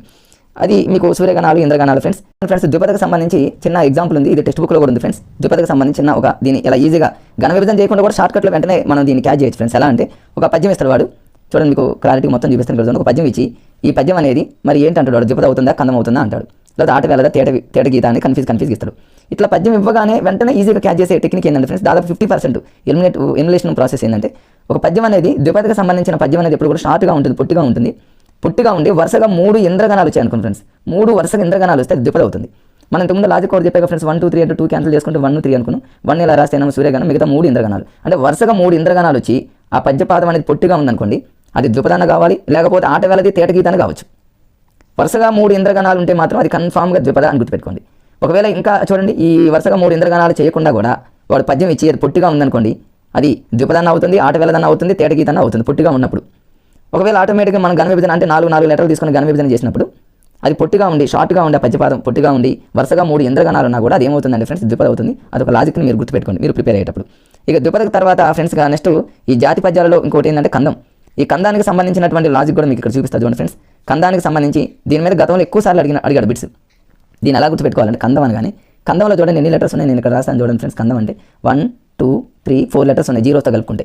సో వాడు ఎగ్జామ్లో రేపు ఏం అడుగుతాడంటే మొత్తం ఎన్ని పాదాలు ఉంటాయంటే జనరల్గా 4 పాదాలు ఉంటాయి. ఓకే, మరి 4 పాదాలు కాకుండా మొత్తం ఎన్ని భాగాలు ఉంటాయి, ఎన్ని గణాలు ఉంటాయని రేపు ఎగ్జామ్లో అడిగితే మీరు ఎలా గుర్తుపెట్టుకుంటారండి ఫ్రెండ్స్. 4ని చూడండి మీరు ఎలా, నేను ఇక్కడ రాస్తాను చూడండి, మరొకసారి ఇక్కడ రాస్తాను చూడండి. కందం అన్నాడు కాబట్టి 1 2 3 4 అనుకున్నాం కాబట్టి ఫ్రెండ్స్, మీరు దీన్ని 4 2 8 8 2 16 అని గుర్తుపెట్టుకోండి. మీకు అన్ని బిట్స్ వచ్చేస్తాయి ఇక్కడే. అంటే 4 అక్షరాలు ఉన్నాయి కాబట్టి జీరోస్తో కలుపుకొని 4 2 8 8 2 16 అంటే ఫ్రెండ్స్ ఏంటంటే 8 భాగాలని అర్థం. 8 భాగాలని అర్థం 16 గణాలను గుర్తుపెట్టుకోండి. 8 భాగాలు ఉంటాయి, 16 గణాలు ఉంటాయని గుర్తుపెట్టుకోండి. ఒక్కొక్క భాగంలో 2 గణాలు ఉంటాయని గుర్తుపెట్టుకోండి. రేపు ఎగ్జామ్లో వాడు ఈ క్రింద మానంలో కంద పద్యంలో మొత్తం ఎన్ని భాగాలు ఉంటాయి, ఎన్ని గణాలు ఉంటాయి అంటే మీరు 4 లెటర్స్ కాబట్టి 4 2 8 అని గుర్తుపెట్టుకుని 8 2 16 గుర్తుపెట్టుకుంటే ఫటాఫట్ మీరు చాలా ఈజీగా క్యాచ్ చేయొచ్చు. ఇక కంద పద్యంలో ఉన్నటువంటి గణాలను ఎలా గుర్తుపెట్టుకోవాలంటే కందం అనగానే మీరు ఎలా గుర్తుపెట్టుకుంటారంటే హాస్యంగా ఫ్రెండ్స్, ఇది హాస్యంగా అనుకోండి. మరి కందం అనగానే మీకు కంద అందరికీ తెలుసు కదా, అందరూ తింటూ ఉంటారు, కర్రీస్ కూడా చేసుకుంటూ ఉంటారు. మరి కంద అనేటటువంటిది ఇది. మరి గగ అంటే మీరు దీన్ని ఎలా గుర్తుపెట్టుకుంటారంటే గగ అంటే ఏపీలో సీఎం జగన్తో లింక్ చేసుకోండి. జగన్కి కంద అంటే బాగా ఇష్టమని గుర్తుపెట్టుకోండి, బాగా ఇష్టమని గుర్తుపెట్టుకోండి. ఈ కంద ఎలా ఉంటుందంటే చాలా నల్లగా ఉంటుందని గుర్తుపెట్టుకోండి. నల్లగా ఉంటుంది ఆ కంద, జగన్కి ఇష్టం. నల్లగా ఉండే కంద అనేది జగన్కి ఇష్టమని గుర్తుపెట్టుకోండి. నెక్స్ట్ వచ్చేసి భజస అంటే మీరు దీన్ని ఎలా గుర్తుపెట్టుకుంటారంటే భజన అని గుర్తుపెట్టుకోండి. ఇప్పుడు ఏపీలో ఉన్నటువంటి సీఎంని మనం హాస్యంగా తీసుకున్నట్లయితే మరి సీఎం దగ్గరికి ఎవరు వెళ్ళాలన్నా కూడా ఏ సీఎం అయినా మనం ఏం చేయాలి, భజన చేస్తేనే ఆ సీఎం దగ్గర కలుస్తాం కాబట్టి అట్లా హాస్యంగా గుర్తుపెట్టుకోండి ఫ్రెండ్స్. ఇప్పుడు చూడండి కందం అనగానే కందం జగన్కి ఇష్టం కాబట్టి గగ అని గుర్తుపెట్టుకోండి. మరి కందం బ్లాక్గా ఉంటుంది కాబట్టి నల అని గుర్తుపెట్టుకోండి. మరి జగన్ని మనం కందంతో లింక్ చేసుకున్నప్పుడు మరి జగన్ని ఎవరు కలవాలన్నా కూడా భజన చేయాలి కాబట్టి అలా హాస్యంగా గుర్తుపెట్టుకుంటే కందం అనగానే మనకు మరి నల గగ భజస అని గుర్తొస్తుంది. మనం అలా కాకుండా ఇంకొక ఈజీగా కూడా గుర్తుపెట్టుకోవచ్చు ఫ్రెండ్స్. కందం అనగానే కందం అనేది నల్లగా ఉంటుంది, ఆ కంద గడ్డ అనేది నల్లగా ఉంటుందని గుర్తుపెట్టుకోండి. గగ అంటేనేమో చాలా అది దొరకడం చాలా గగనం అని గుర్తుపెట్టుకోండి. ఇప్పుడు చాలా కష్టం అది దొరకడం, గగనం అని గుర్తుపెట్టుకోండి. మరి మన కందం కావాలంటే ఎవరి దగ్గరికైనా పోయి భజన చేస్తేనే కందం దొరుకుతుందని గుర్తుపెట్టుకోండి. మీ ఇష్టం ఫ్రెండ్స్, ఎలాగైనా హాస్యంగా గుర్తుపెట్టుకోండి. దాన్ని హాస్యంగా చూడండి తప్ప వేరే విధంగా వద్దు ఫ్రెండ్స్. కందం అనగానే కందం నల్లగా ఉంటుంది, అది దొరకడం గగనం అని గుర్తుపెట్టుకోండి. మనకి భజస అని గుర్తుపెట్టుకోండి. ఇట్లా లేదా జగన్తోనైనా మీరు లింక్ చేసుకున్నా కూడా జగన్ అంటే గగ అని గుర్తుపెట్టుకోండి, నల్లగా ఉండే కందం అని గుర్తుపెట్టుకోండి, భజన అనేదాన్ని హాస్యంగా మీరు లింక్ చేసి గుర్తుపెట్టుకోండి ఫ్రెండ్స్. పక్కన అన్నీ రాశాను నేను ఫ్రెండ్స్, ప్రతిదీ మీరు మ్యాక్సిమం వీలుంటే దాన్ని స్క్రీన్ షాట్ తీసుకోండి. మరి కంద పద్యంలో ముఖ్యంగా ఏంటంటే ఫ్రెండ్స్, మరి ఇక్కడ 6వ గణం అనేది జగనం కానీ నలా కానీ కావాలి, అది ఇంపార్టెంట్ పాయింట్, దీన్ని గుర్తుపెట్టుకోవాలి. ఎప్పుడూ కూడా ఈ జగనం అనేది బేసిక్ గణంలో ఉండదు. ఎందుకంటే కందం అని ఇక్కడ రాశాను చూడండి, కందం అంటే 4 లెటర్ తీసుకుంటే 1 2 3 4 4 అనేది ఏంటి ఫ్రెండ్స్, ఈవెన్ నెంబర్ కదా, సరి సంఖ్య కదా. ఇక సరి సంఖ్య ఉండాలి తప్ప బేసిక్ గణంలో జగనం ఉండదని గుర్తుపెట్టుకోండి. ఇక్కడ చూడండి జగనం అంటే జగన్లో జాన లెటర్ వచ్చింది, అందుకని మీకు మరి ఏపీ సీఎం జగన్ అలా లింక్ చేసుకోండి ఫ్రెండ్స్. మీకు కందం అనగానే జగన్ గుర్తుపెట్టుకుంటే జగనం వచ్చింది. ఆ జగనం కూడా 4 లెటర్స్ అనేది ఈవెన్ నెంబర్ కాబట్టి సరి సంఖ్య ఉండాలి. మరి ఆ జగనం అనేటటువంటిది 6వ గణం అయి ఉండాలి ఫ్రెండ్స్. రేపు ఒక లైన్ కానీ ఒక చిన్న రైమ్ కానీ ఇచ్చి ఇది ఏ పద్యపాదము ఇది ఏంటి అని అడిగినప్పుడు మీరు గణ విభజన చేసినప్పుడు కరెక్ట్గా 6వ గణం కనుక జగనం కానీ నల గణం కానీ అయితే అది 100% కందం అవుతుంది. అదొక లాజిక్ అన్నమాట, గుర్తుపెట్టుకోండి. 6వ గణం గుర్తుపెట్టుకోండి. 6వ గణం అనేది జగనం అన్న కావాలి, లేకపోతే నల అయినా కావాలి. ఇప్పుడు జగనం అనగానే మీకు ఈజీగా చూడండి, ఇంతకుముందు రాసిన జా అంటే మధ్యలో గురువు ఉంది, అంటే లఘువు మధ్యలో గురువు మధ్యలో తర్వాత లఘువు ఉంటుంది. ఏంటి ఫ్రెండ్స్, మనకి జగనం అని తెలుసు. అంటే ఒక పద్యపాదం ఇచ్చి మధ్యలో కనుక లఘువు గురువు లఘువు అనిస్తే అది ఖచ్చితంగా జగనం అనేది 6వ గణం కాబట్టి అది కంద పద్యం అవుతుందని హాస్యంగా మనం చాలా లాజిక్గా గుర్తుపెట్టుకోవచ్చు ఫ్రెండ్స్. ఇట్లా బేసిక్ గణం మాత్రం ఉండకూడదు, సరిగణం అయి ఉండాలి, అది ఖచ్చితంగా 6వ గణం అయి ఉండాలి ఫ్రెండ్స్. 6వ గణం జగనం కానీ నల కానీ కావాలి. నల అంటే అందరికీ తెలుసు ఫ్రెండ్స్, ఇట్లా అన్నాం కదా అనుకున్నాం అనుకోండి, ఇట్లా అంటే ఒక లఘువు, ఇట్లా అంటే ఒక లఘువు, ఇట్లా అంటే ఒక లఘువు, మళ్ళీ లఘువు లా అన్నాడు కాబట్టి ఇంకొక లఘువు, ఇట్లా వస్తే అది నల అని గుర్తుపెట్టుకోవచ్చు. అదొక హాస్యంగా లాజిక్గా గుర్తుపెట్టుకోవచ్చు ఫ్రెండ్స్. ఇవన్నీ మీకు జనరల్గా హాస్యంగా మేము ప్రిపేర్ అయ్యేటప్పుడు అలా రాశాను. ఇవి చూడండి, ఇక్కడ ఇవన్నీ ఇలా ఉంటాయి. ఇదంతా కూడా మరి చూడండి ఫ్రెండ్స్, కొంచెం కంద పద్యానికి సంబంధించి ఒక ఎగ్జాంపుల్ ఇక్కడ చూపిస్తాను చూడండి ఫ్రెండ్స్, మీకు ఒక ఐడియా కోసం అనమాట. ఇది కంద పద్యం, టెక్స్ట్ బుక్లో ఉన్నటువంటి కంద పద్యం ఫ్రెండ్స్. ఇక్కడ చూడండి, మరి వినదగు నవ్వరు ఇదంతా మనకు తెలుసు, చెప్పిన అనేది మనందరూ తెలుసు. మనం ఏం చేస్తామంటే ఫ్రెండ్స్ 4 లెటర్లు తీసుకొని మనం గణ విభజన చేస్తాం, ఓకే మనందరికీ వచ్చి ఇది గురు లఘువుని విభజించడం మనకు తెలుసు. మరి ఇక్కడ ఇదంతా చేసుకుంటూ పోయి కంద పద్యం అనగానే కంద పద్యానికి సంబంధించినటువంటి గణంలో మనం ఇంతకుముందు చదువుకున్నాం ఫ్రెండ్స్, భజస అని, తర్వాత ఇంకా నల్లని అని నల అని గగ అని నల గగ భజస, ఇవన్నీ గుర్తుపెట్టుకొని ఇవన్నీ చేయనవసరం లేదు. మనం ఒక లాజిక్ 6వ గణ విభజన చేసినప్పుడు 6వ గణం అనేది జగనమై ఉండాలి. చూడండి 1 2 3 4 5 6 ఫ్రెండ్స్, ఇది 6. ఈ 6లో ఈ 6వ గణం అనేది చూడండి, 6వ గణం అనేది ఏమైందంటే జగనం అయిపోయింది కదా ఫ్రెండ్స్. లేకపోతే నల అన్నాం కదా, ఇప్పుడు 4 లఘువులు వచ్చినాయి అంటే ఏంది, నల కానీ జగనం కానీ 6వ గణం అయితే అది 100% కందం అని చెప్పాం కదా. జస్ట్ మీరు ఏంటంటే 6వ గణం జగనమా ఏంటనే చూసుకోండి. జగనం అయిపోయింది అనుకోండి, అది కందం. జగన్ అంటే కందం ఇష్టం, జగన్ కానీ హాస్యంగా గుర్తుపెట్టుకోండి. మీకు వచ్చిన ఎగ్జాంపుల్ ఫ్రెండ్స్, అది మీకు కోర్స్ అని అవన్నీ కూడా పక్కన రాశాను, వీలుంటే అవన్నీ మీరు చూడండి. ఇదంతా కంద పద్యానికి సంబంధించింది ఫ్రెండ్స్. దీని తర్వాత నెక్స్ట్ ఉపజాతి పద్యాలకు సంబంధించి కంటిన్యూషన్లో చూడండి ఫ్రెండ్స్. ఇవన్నీ మీకు మెటీరియల్ మొత్తం కూడా ఇక్కడ నేను పీడిఎఫ్గా చేశాను. ఇక్కడ కొన్ని రాశాను చూడండి ఫ్రెండ్స్. మీకు ఒక 1 మినిట్ చూడండి ఫ్రెండ్స్, మీకు ఈజీగా ఒక లాజిక్ ఇక్కడ చూపిస్తాను నేను. ద్విపద ఆటవేళ తేటగీతికి సంబంధించి నేను ఇక్కడ ఏమన్నానంటే, ఇచ్చిన పాదం పుట్టిగా ఉంటే అది ద్విపద కానీ తేటగీతి కానీ ఆటవేళ కానీ అవుతుంది. ఇప్పుడు తేటగీతి ఆటవేళ అనేది ఉపజాతిలో వస్తుంది. ఇప్పుడు మీకు చెప్తా ఫ్రెండ్స్, పుట్టిగా కనుక ఒక పద్యపాదం పుట్టిగా ఉంటుంది, ద్విపద కానీ తేటగీతి కానీ ఆటవేళ కానీ అవుతుంది అనేది ఒక 50% మనకు తెలుస్తుంది అనమాట. ఒకవేళ పుట్టిగా ఉండి వరుసగా 3 ఇంద్రగణాలు ఉన్నాయనుకోండి, అది ద్విపద. ఒకవేళ అలా కాకుండా తేటగీతి అనుకోండి, ఇప్పుడు మీకు చూపిస్తాను. ఒక సూర్యగణం ఉండి వెంటనే ఇంద్రగణాలు కనిపిస్తుంది, తేటగీతి. ఆటవేళది అనుకోండి ఫ్రెండ్స్, పైన చూడండి వరుసగా సూర్యగణాలు కనిపిస్తే అది ఆటవేళది. దీనికి కొన్ని టెక్నిక్స్ ఉన్నాయి, మీకు చూపిస్తాను. ఆటవేళది తేటగీతి అనేదానికి ప్రతిదానికి మీకు ఇది ఆటవేళది ఫ్రెండ్స్. దీనికంటే ముందు తేటగీతి అనేదాన్ని మీకు చూపిస్తా చూడండి. ఉపజాతులు పీడిఎఫ్లో కొంచెం చేంజ్ అయింది ఫ్రెండ్స్, చూడండి. తేటగీతి ఇవి చూద్దాం, ఇవన్నీ ఉపజాతులు. మరి ఉపజాతి పద్యాలని తేటగీతి ఆటవేళది శేషం ఎలా గుర్తుపెట్టుకోవాలంటే చాలా హాస్యంగా గుర్తుపెట్టుకోవచ్చు చూడండి ఫ్రెండ్స్. ఉపజాతులు నేను ఇక్కడ రాస్తాను చూడండి. ఉపజాతి పద్యాలు 3 ఉన్నాయి. ఒకటేమో తేటగీతి, రెండేమో ఆట వెలది, మూడేమో శేషం. ఇట్లా గుర్తుపెట్టుకోండి. ఎలా అంటే ఉపజాతి అంటే మీరు ఉపమా అని గుర్తుపెట్టుకోండి. మన ఇంట్లో ఉండే ఉపమా అనేది చాలా తేటగా ఉంటుందని గుర్తుపెట్టుకోండి. ఈ ఉపమా అనేది పిల్లలకి ఆటలు ఆడుకునే పిల్లలకి బాగా పెట్టామనుకో ఫుల్గా ఆటలాడతారని గుర్తుపెట్టుకోండి. ఈ ఉపమాని శేషాలు భద్రంగా భద్రపరుస్తామని గుర్తుపెట్టుకోండి. అంతే ఇంకేముంది ఫ్రెండ్స్, దాన్ని బట్టి పెట్టాలేంటి. ఉపజాతులు అనుకోండి ఉపమాని గుర్తుపెట్టుకుంటే తేటగా ఉంటుంది. ఆటలో ఆడుకునే పిల్లలకు మనం పెడతాము, పేరెంట్స్ శేషాలు దాచిపెట్టి పెడతారు, అట్లా హాస్యంగా గుర్తుపెట్టుకోండి. ఇక తేటగీతికి లాజిక్ ఏంటంటే ఫ్రెండ్స్, నేను రాసిన SMS మనం ఏం చేస్తామంటే చూడండి, మనం వాట్సాప్ ద్వారా కానీ ఏదైనా మనం SMS చేస్తూ ఉంటాం. ఈ SMS అనేది చాలా తేటగా ఉండాలి, నీట్గా ఉండాలి. తేటగా అంటాం. తేటగా అంటే ఏంటంటే ఫ్రెండ్స్ చాలా నీట్గా ఉండాలి. SMS అనేది చాలా నీట్గా ఉండాలి. అంటే మీరు హాస్యంగా SMS 122 అని గుర్తుపెట్టుకోండి. ఒక మెసేజ్ మనం ఫార్వర్డ్ చేస్తాను, ఆ మెసేజ్ అనేది ఎలా ఉండాలి, చాలా తేటగా ఉండాలి. 122 అంటే ఏంటంటే 1 అంటేనేమో సూర్యగణం, 2 అంటేనేమో ఇంద్రగణాలు, ఇంకొక 2 అంటేనేమో సూర్యగణాలు. 122 SMS అని గుర్తుపెట్టుకుంటే ఫటాఫట్ మీకు అన్నీ వచ్చేస్తాయి ఫ్రెండ్స్. అది ఒక్క లాజిక్ గుర్తుపెట్టుకోండి. అట్లా అనమాట. మీరు అలా ఈజీగా గుర్తుపెట్టుకోవచ్చు ఫ్రెండ్స్. తేటగీతికి సంబంధించి మరి ఒక్కొక్కసారి ఏమంటారంటే మీ అందరికీ తెలిసి ఇక్కడ రాసి నేను చూడండి ఫ్రెండ్స్, సూర్యుడు ఒక్కడుండు అంటే 1 సూర్యగణం, సురరాజులు ఇద్దరు అంటేనేమో ఇద్దరు ఇంద్రగణాలు అని అర్థం. దినకర ద్వయంబు ఫ్రెండ్స్, త్రయంబుగా దినకర ద్వయంబు అంటే ఏంటంటే సూర్యగణాలు. అడుగుతూ ఉంటాడు ఈ క్రింది మనలో తేటగీతికి సంబంధించినటువంటి వాక్యమని, సూర్యుడు ఒక్కడుండు సురరాజులు ఇద్దరు దినకర త్రయంబు అంటాడు ఒక్కొక్కసారి. త్రయంబు కాదు ఫ్రెండ్స్, దినకర ద్వయంబు. ఇది గుర్తు రానప్పుడు మీరు 122 వేసుకుంటే సరిపోయింది. SMS 122 అని వేసుకుంటే తేటగా ఉండేటటువంటి SMS అనేది గుర్తుపెట్టుకుంటే ఇవన్నీ మీకు వచ్చేస్తాయి ఫ్రెండ్స్. ఇందులో ఏమీ లేదు. ఇందులో ఏమైనా ఒక పద్యం ఇస్తారు ఫ్రెండ్స్, మనం 4 భాగాలు చేసుకొని ఘన విభజన చేస్తాం. 122 అనేది ఒకటి వేసుకున్నట్లయితే ఒక సూర్యగణం ఉండి మిగతా అన్ని ఇంద్రగణాలు వచ్చాయనుకో, కాదు ఫ్రెండ్స్, ఒక సూర్యగణం ఉండి తర్వాత వచ్చేసి ఇంద్రగణాలు లాస్ట్లో ఉన్నటువంటి 2 కూడా సూర్యగణాలు. అంటే వరుసగా 3 సూర్యగణాలు వచ్చినా కూడా అది తేటగీత అవుతుంది ఫ్రెండ్స్. ఎందుకంటే ఒక సూర్యగణము 2 సూర్యగణాలు మొత్తం 1 + 2 3 సూర్యగణాలు కాబట్టి వరుసగా 3 సూర్యగణాలు వచ్చినా కూడా అది తేటగీత అవుతుంది. మీరు హాస్యంగా దాన్ని అలా గుర్తుపెట్టుకోండి. ఇవన్నీ మీకు ఇక్కడ రాశాను. హనీ అంటే సూర్యగణాలు ఇంతకుముందు రాసిన ఇక్కడ రాసే ఫ్రెండ్స్ ఇక్కడ చూడండి. మళ్ళీ గుర్తుండటం కోసం నేను ప్రతిదీ ఇక్కడ నేను రీజన్ కోసం అన్నట్టు మెటీరియల్ రాసుకున్నాను నేను. ఇది తేటగీతికి సంబంధించిన ఫ్రెండ్స్. ఇక తేటగీతికి పైన ఆట వెలది ఉంది, అది కూడా చూడండి. దాన్ని కూడా ఎలా అంటే చూడండి, ఆట వెలది. దీన్ని ఎలా గుర్తుపెట్టుకుంటారు? ఆటలాడేటప్పుడు మనం ఏం చేస్తామంటే ఫ్రెండ్స్, ఆటలు ఆడాలి. ఎలా ఆడాలి? 1 మంత్ 2 మంత్ కాదు ఫ్రెండ్స్, 1 ఇయర్ ఆడాలి. ఒక సంవత్సరానికి ఎన్ని రోజులు ఫ్రెండ్స్? మనందరూ తెలుసు 365 రోజులు కదా. కానీ ఇక్కడ 365 ఏమనుకుంటారంటే 325 రోజులు అనుకోండి. 365 రోజుల్లో 325 రోజులు ఆటలాడాలని గుర్తుపెట్టుకోండి. అంటే దీనికి లాజిక్ ఏంటంటే సేమ్ SMS గుర్తుపెట్టుకోండి. ఆటలు అనగానే 325 రోజులు ఆటలాడాలని గుర్తుపెట్టుకోండి. ఫినిష్ అయిపోయిందిగా. 3 సూర్యగణాలు, 2 ఇంద్రగణాలు, 3 సూర్యగణాలు అయిపోయింది. ఇక అంతే. మీరు ఆటలు అనగానే 325 అని గుర్తుపెట్టుకుంటే ఫ్రెండ్స్ ప్రతిదీ కూడా ఈజీగా గుర్తొస్తుంది. ఇక 1 3 పాదాలు 3 సూర్యగణాలు అంటే చూడండి ఇక్కడ చెప్పే కదా, ఇక్కడ ఆటలు అనగానే 325. ఇదొక పాదం, ఇదొక పాదం. ఇదేంటంటే ఫ్రెండ్స్ 1 3 పాదాలలోనేమో మరి 3 సూర్యగణాలు, 2 ఇంద్రగణాలు, 2 4 పాదాలనేమో 5 సూర్యగణాలు అన్నట్టు. ఇది ఒక్క లాజిక్ తెలిస్తే అన్నీ మనం 4 ఆప్షన్లో ఎలిమినేషన్ ప్రాసెస్లో మనం ఈజీగా చేసుకోవచ్చు ఫ్రెండ్స్. ఆటలు అనగానే 325 SMS అని గుర్తుపెట్టుకోండి. ఇవన్నీ వచ్చేస్తుంది ఇందులో. ఇక చూడండి, ఒక పద్య పాదం ఇస్తారు. అదొకటి మనం ఘన విభజన చేసిన తర్వాత ఒక పద్య పాదం ఇస్తాడు. పద్యం ఇచ్చి ఏంటని అడుగుతారు. వెంటనే మనం ఏం చేస్తాం, 3 2 5 అని వేసుకుంటే SMS అని వేసుకుంటే అన్నీ అయిపోతుంది. అది కష్టమేం కాదుగా ఫ్రెండ్స్. ఇక నెక్స్ట్ వచ్చేసి శేషాన్ని ఎలా గుర్తుపెట్టుకోవాలి? శేషాలు ఉపమా ఉంచుతాం కాబట్టి ఇది ఉపజాతి పద్యం. శేషాన్ని ఎలా గుర్తుపెట్టుకుంటారంటే మీరు చూడండి ఫ్రెండ్స్, ఒక శేషం ఉంది, ఆ శేషాన్ని కింద వేసామనుకుని పగిలిపోతుందని గుర్తుపెట్టుకోండి. ఇంతకుముందు ద్విపదకి ఒక కోడ్ చెప్పాం మీకు, 1 2 3 అని. ఈ 1 2 3 అనేది ద్విపద. అక్కడ ఏం చేసాం, మనం 2ని క్యాన్సిల్ చేసాం. ఇక మిగిలింది ఏమున్నాయి ఫ్రెండ్స్, 1 3. ఈ 1 3ని శేషం అంటే డబల్ కావాలి కాబట్టి 1 డబల్ ఏమవుతుందంటే 2 అవుతుంది, 3 డబల్ ఏమవుతుందంటే 6 అవుతుంది. అట్లా హాస్యంగా గుర్తుపెట్టుకోండి.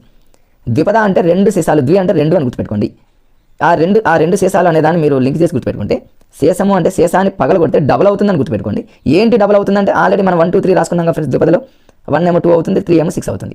సో శేషంలో 2 6 అంటే మనకి తెలిసిపోయింది ఫ్రెండ్స్ ఆటోమేటిక్గా. ఇక 2 సూర్యగణాలు, 6 ఏమో ఇంద్రగణాలుగా గుర్తుపెట్టుకోండి. 2 సూర్యగణాలు, 6 ఇంద్రగణాలు. సూర్య ఇంద్రగణాలు ఎలా గుర్తుపెట్టుకుంటారంటే ఇంతకుముందు చెప్పాక ఫ్రెండ్స్, 1 2 3లో 2 క్యాన్సిల్ చేసాం. ఈ 1ని ఏం చేసాం, ఎలా అనుకున్నామంటే చాలా కాబట్టి సూర్యగణాలు అనుకున్నాం, 3 ఇంద్రగణాలు. దీన్నే మనం ఇప్పుడు డబల్ చేసింది ఫ్రెండ్స్. 3 డబల్ 6 అయింది కాబట్టి 2 సూర్యగణాలు, 6 ఇంద్రగణాలు వచ్చాయనుకోండి, అది శేషం అయిపోతుంది. ఇక అంతే. చూడండి ఇక్కడ నేను రాసిన అన్నీ వచ్చేసినాయి. ఇట్లా ఈజీగా మీరు ఇక మిగతా అది యతి స్థానం అవన్నీ మీకు తెలుసు కాబట్టి అలా హాస్యంగా మీరు గుర్తుపెట్టుకోండి ఫ్రెండ్స్. ఇట్లా ఇది ఆట వేళకి సంబంధించి, ఇది శేషానికి సంబంధించి ఫ్రెండ్స్. ఇక చూడండి ఇక్కడ ఆట వేళది, తేటగీతి, అదేవిధంగా శేషం. మూడింటిని మనం ఉపజాతి పద్యాలు అంటారు. ప్రతిదీ కూడా మీకు మరి కోడింగ్ విధానంలో ప్రతిదీ లాజిక్స్ని ఉపయోగించి ఈ వీడియో మొత్తం మీకు తెలియజేస్తాను ఫ్రెండ్స్. మరొకసారి చూడండి, నేను మామూలుగా అంతకుముందు దాన్ని రాశా. వీలుంటే దీన్ని కూడా ఏమైనా స్క్రీన్ షాట్ తీసుకొని మీకు ఉపయోగపడుతుంది. మేము ఇవన్నీ ఆ రోజుల్లో ప్రయోగాలు చేసాం ఫ్రెండ్స్, రకరకాలుగా గుర్తుపెట్టుకోవడానికి ఎన్నో రకాలైనటువంటి ప్రయోగాలు చేసి, ఎందుకంటే స్పీడ్గా ఆన్సర్లు చేసేటటువంటి మార్గాలతో మరి మేము ఆ రోజుల్లో చదివాం ఫ్రెండ్స్. చూడండి ఒకసారి మీకు నేను మిమ్మల్ని ఇప్పుడు ఈ వీడియో మీరు అందరూ చూస్తున్నారు కాబట్టి ఫ్రెండ్స్, జస్ట్ హాస్యంగా మిమ్మల్ని కొన్ని వెంటనే గుర్తొస్తాయి రాదో చూద్దాం ఫ్రెండ్స్. గుర్తు రావడానికి ట్రై చేయండి. మిమ్మల్ని కొన్ని చిన్న బిట్స్ అడుగుతాను నేను. శేష పద్యంలో ఉన్నటువంటి గణాలు ఏంటి, అవి ఎన్ని అన్నాడు అనుకోండి. ఇక మీరు గుర్తు తెచ్చుకోండి ఫ్రెండ్స్. శేషం అంటే శేషాన్ని పగలు కొడితే డబుల్ అవుతుంది. అంటే 1 3ని డబుల్ చేస్తే 2 6. ఈ 2 సూర్యగణాలు, 6 ఇంద్రగణాలు. ఓకే ఫ్రెండ్స్, అలా గుర్తుపెట్టుకోవచ్చు.